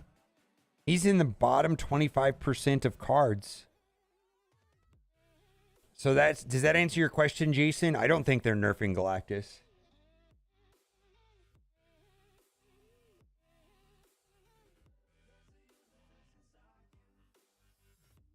Yeah, I actually don't think that why would they lie about it unless it's really weird, right? I just I having a hard time understanding why they would lie about it. What the hell is this?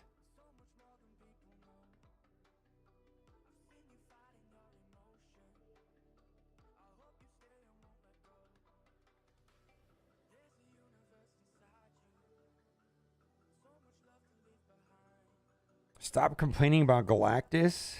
It's a bad deck and very obviously deck to play against. I hope they won't nerf for mediocre big bad cards because the Crybaby's ready. Keep complaining about it every card. Oh my god. This is a very hostile way of saying what I just said. Factually, this is true. This is not a nice way of saying it, though, right? Holy shit. This is not the nice way of just saying what I was trying to say. This is kind of a snappy way of saying what I just said.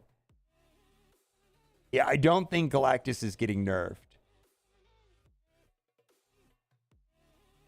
Galactus shouldn't be one of our most strongest or most popular because the gameplay is polarizing both emotionally and mechanically. If decks do exceed our desired ranges, then which lower than our typical range of Bella's action, we make some kind of adjustment. I don't see that it is, though. Like, I don't think that Galactus is that good.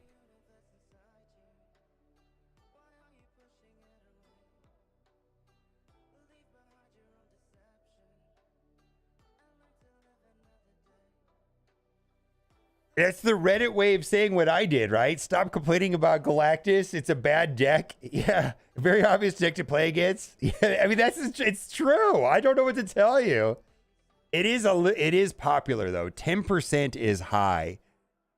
Yeah, 10% is high.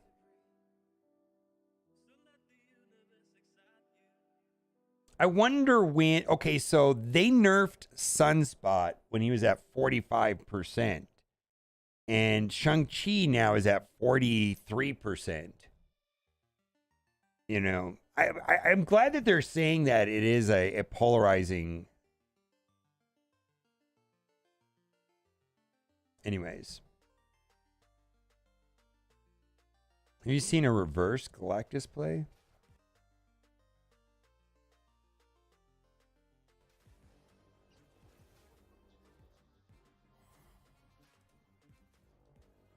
What?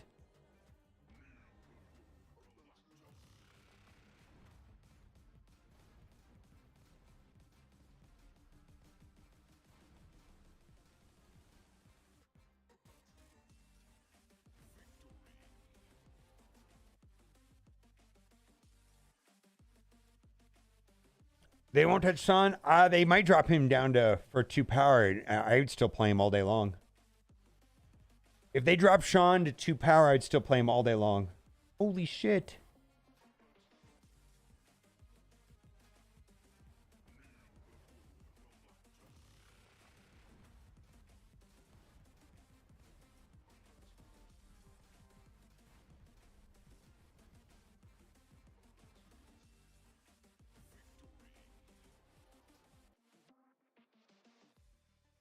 Yeah, that's so random as fuck right there.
Ugh.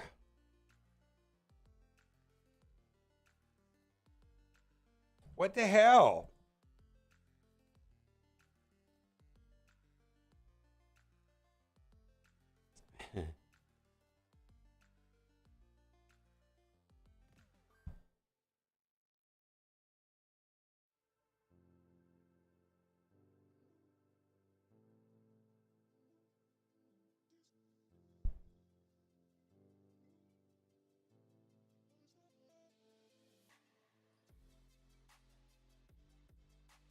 That's funny.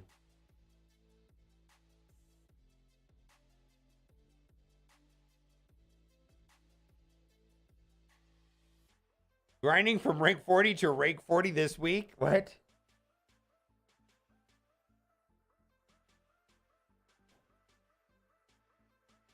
What the hell? Start off the season rank 40, ready to go. Immediately started facing a range of tough and ingenious components that, thanks to some clever moves and a little luck, managed to claw my way back quite to 40. Then shooting tens of matches, I watched myself climb to dizzy heights of 42, all the way down to the darkest depths of 38. But luckily, thanks to a heady new deck, I now made it the exact rank of 40. If I continue at my current rate, I can certainly estimate by this time next week I'll be somewhere in the 40s, most likely 40. Is this Reddit humor?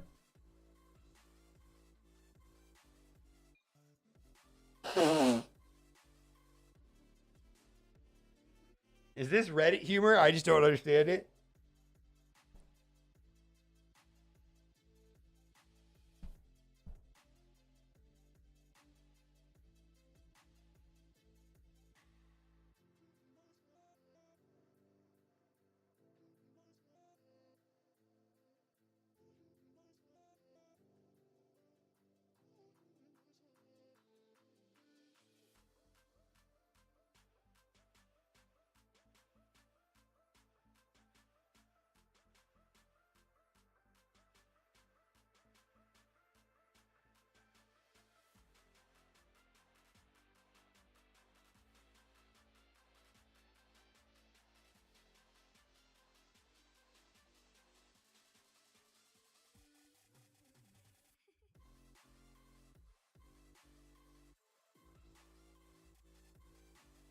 Yeah, it's funny, right?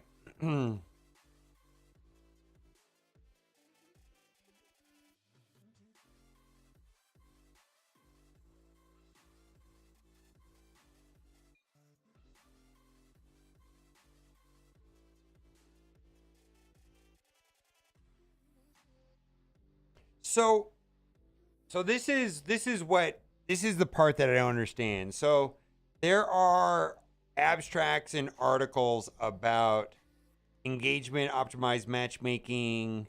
There are patents.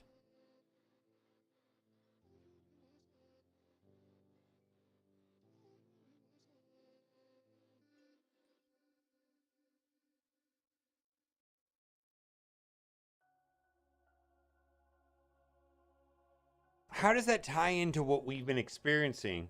I don't. I actually am. I really don't like. I went through my data. Like, I hate to say this, I actually went through my data because I have tracking apps, right? So I went through my data and I looked and because I'm skeptical, right? Let's see, matches. I went through my data and I didn't have any like I went through it. I couldn't like prove that it's fucking with me. Like, what? I mean, I switched to Angela right now. Like, how long before I see Angela? Like, wouldn't Marvel Snap.pro and Untap.gg and Snap.fan have enough data to prove, right?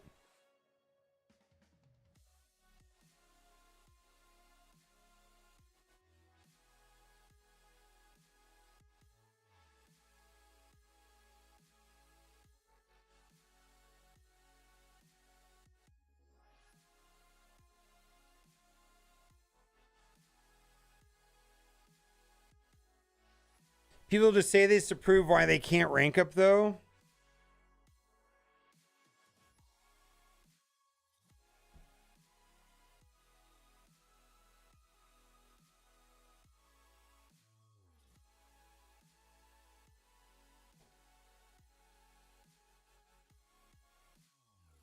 I'm not touching that card. My feeling on Snowguard and tech cards in general has largely to do with my experience with Super Scroll. There's nothing wrong with Super Scroll. Can we, every single person here in chat can imagine a situation where Super Scroll is amazing. But is he? Same thing with Shadow King. Like, every person in chat can imagine a scenario where Shadow King is an amazing card. But is he? Shadow Guard. The problem I have with Snowguard is that I'm having a hard time imagining where that card's even amazing. Like, I find that there are more situations, more reasonable situations that Shadow King or Super Scroll are amazing. And I just rather play Scarlet Witch. Like, how is that card better than Scarlet Witch? I don't get it. I don't even know if it helps the Cerebro 2 deck, from my understanding. Like, if it shut the location down to the end of the game or something, then Cerebro could actually use that, play it on turn 5, all the locations are nullified to the game, all the minus shit goes away, and then you're good to go, right? But it doesn't even do that. I don't like it. It's not worth 6,000 tokens. Yeah, just like, it's so hard to use her. Like, I don't know. It's the problem I'm having is that there already exist situational cards like Shadow King and Super Scroll. Those are situational cards where we all can like think of when that card. I don't know if Snowguard even has that. I don't know about that card, man. Like, I say this every time. Like, my mind can be changed. Like, my mind has been changed in part, like, around Valkyrie. Like, Valkyrie's a card I really want to see work, but I don't see Shadow. I'm not buying Snowguard. If you want to buy Snowguard, go for it. I'm not buying her. I'm not buying that card.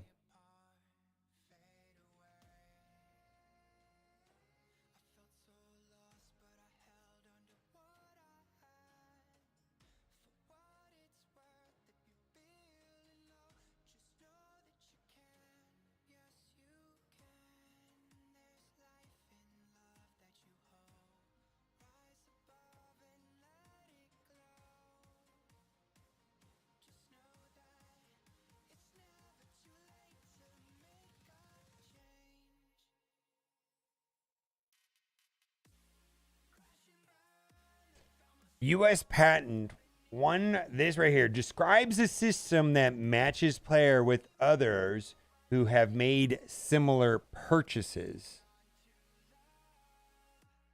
which could create social pressure to spend more money on microtransactions. describes a system that creates bots to match players on their playstyle, which could lead to unbalanced matches and create frustration for players who are matched with opponents who have an unfair advantage. Series drop probably Tuesday.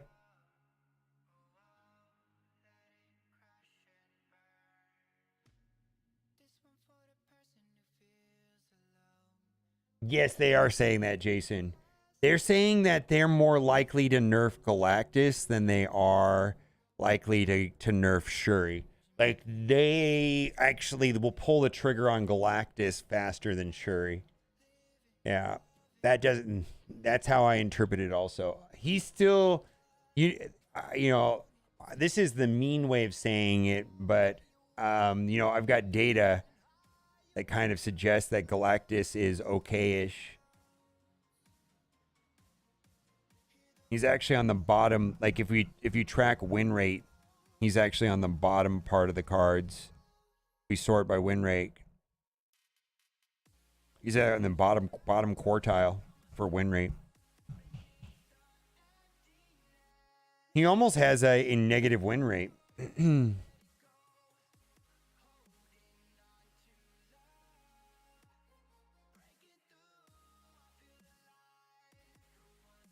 The threshold for nerf Shuri is 40% usage. Well, they didn't nerf Sunspot until 45%, and then Shang-Chi is at what, fucking 40. Shang-Chi's usage has gone through the roof. It's Shang-Chi's usage since Sunspot nerf has gone from like 38% to like 43%. Shang-Chi's played in 43% of all decks right now. I don't care one way or another. Like, I don't think they should change the text box on Shang-Chi. I think Shang-Chi is an important part of this game, and he's fine. But if they've dropped his power to like his power to 2, made him a 4/2, I just wouldn't care. I'd still play him. 4/2, it'd be fine, and they could justify it, right? If that lowers. The other thing too is if Shuri gets nerfed in some way, and then people will stop playing Shang-Chi. And then it won't matter. You know, I think they're not going to do anything to Shang-Chi. I think Shang-Chi is a core part of this game. Yeah, just Shang-Chi is Shang-Chi. Like, it's like Killmonger and Enchantress. It's just a part of this game.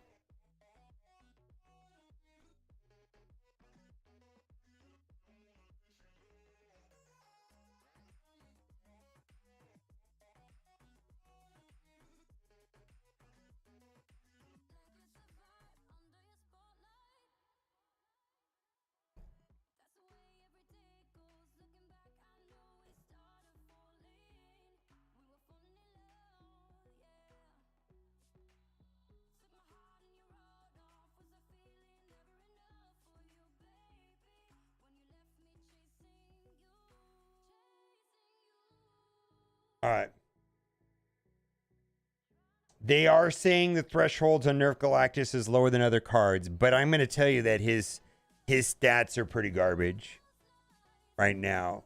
I know you had like phenomenal success, Jason, with Galactus, but on paper, on the tracking apps, Galactus kind of has garbage stats compared to other cards.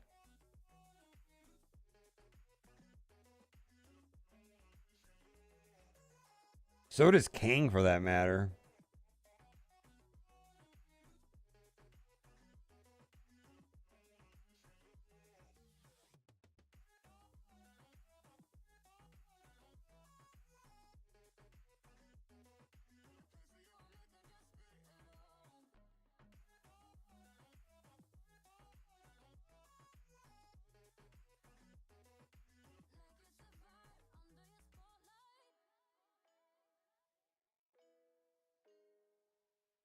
Yeah, 36%. I only have a 26% retreat rate, so yours is even higher than mine. I think I think 30% is reasonable. I think if your retreat rate's low, then maybe not.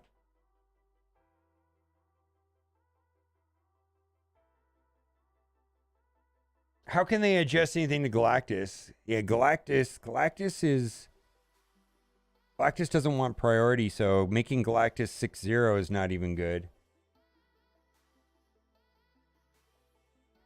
All right, well, I'm going to wrap up the stream because I don't know how to make a video about I'll make a video about this tomorrow. I'll save this tab. Maybe I'll make a video tomorrow about matchmaking.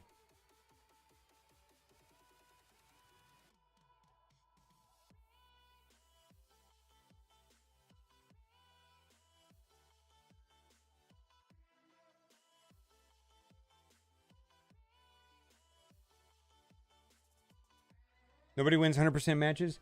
See, I also don't think that this idea that it's tuned for 50% is accurate. If it's 50%, then why it doesn't, then why, how come these numbers don't add up to 50%? 60%, right? How come these don't add up to 50%? There's no way this adds up to 50%.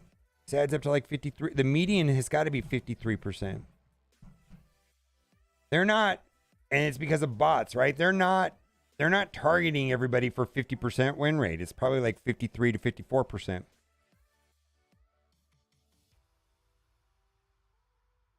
And I see people say 50% all the time. The data doesn't show that. Maybe I don't understand the data, but the data does not show that it's a 50% win-loss thing. It's like 53, 54.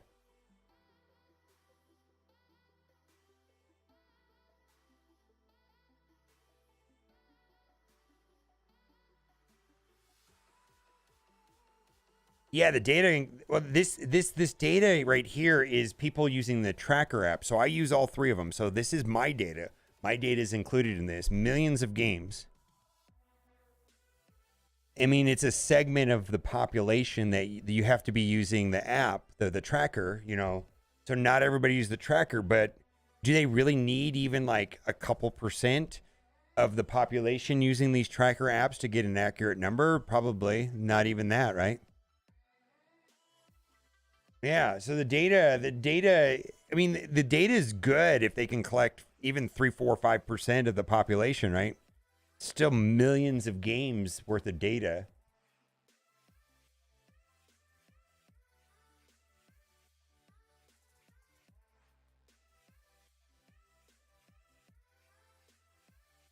Yeah, there's algorithms. I just haven't figured out how the algorithms tie into this, our conversation.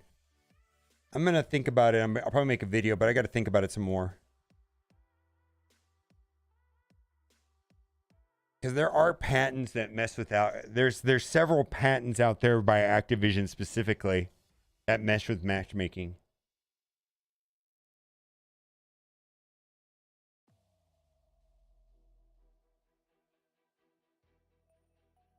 Correct. The tracker people are more engaged than the people that only play the game on the toilet, if you know what I mean, which is fine. I'm sweaty as fuck, dude. I'm a content creator, right? This is my part-time job.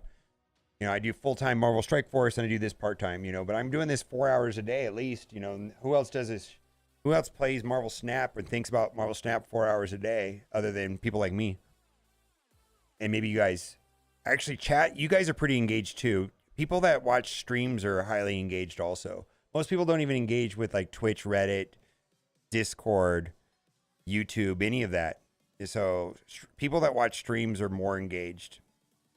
Like you guys are more engaged than the normal player. Like normal players just don't even bother with trackers. They don't watch any YouTube. They don't do any of that. They literally just play on the toilet. Maybe they get their dailies done. Maybe they don't. Yeah, I'm gonna go. I will be on YouTube. I'm gonna go eat lunch. And then I will be on Twitch probably in 2.5 hours. Play Marvel Strike Force. I gotta go to the post office box again. They closed my mailbox, so I have to reopen it. It's a pain in the ass. I have to give them like my passport and shit. Yeah. Oof, Lockjaw. There's only one non-Thanos Lockjaw deck, and I don't know if it's that good. Actually, I think it's pretty terrible. Like, I did not like it. Here, I'll show you. I did not like it.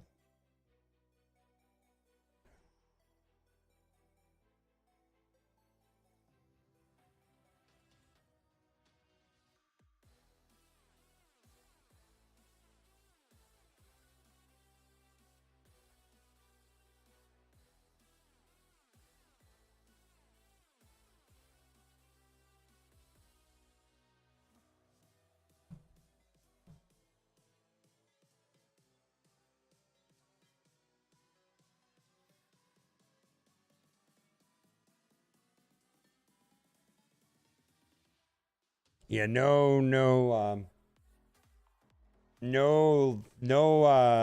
lockjaw on that build, but I didn't like it. My understanding is that it gets good cube rate, good wins, but I couldn't figure it out. Like, I got annoyed with it real quick.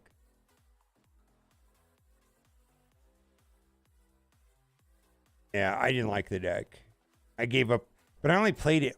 Dude, I tried. I played 28 games. I gave up after 28 games. All right, bye for now. You guys are the best. See you tomorrow. We'll do something fun tomorrow. I don't know what that is.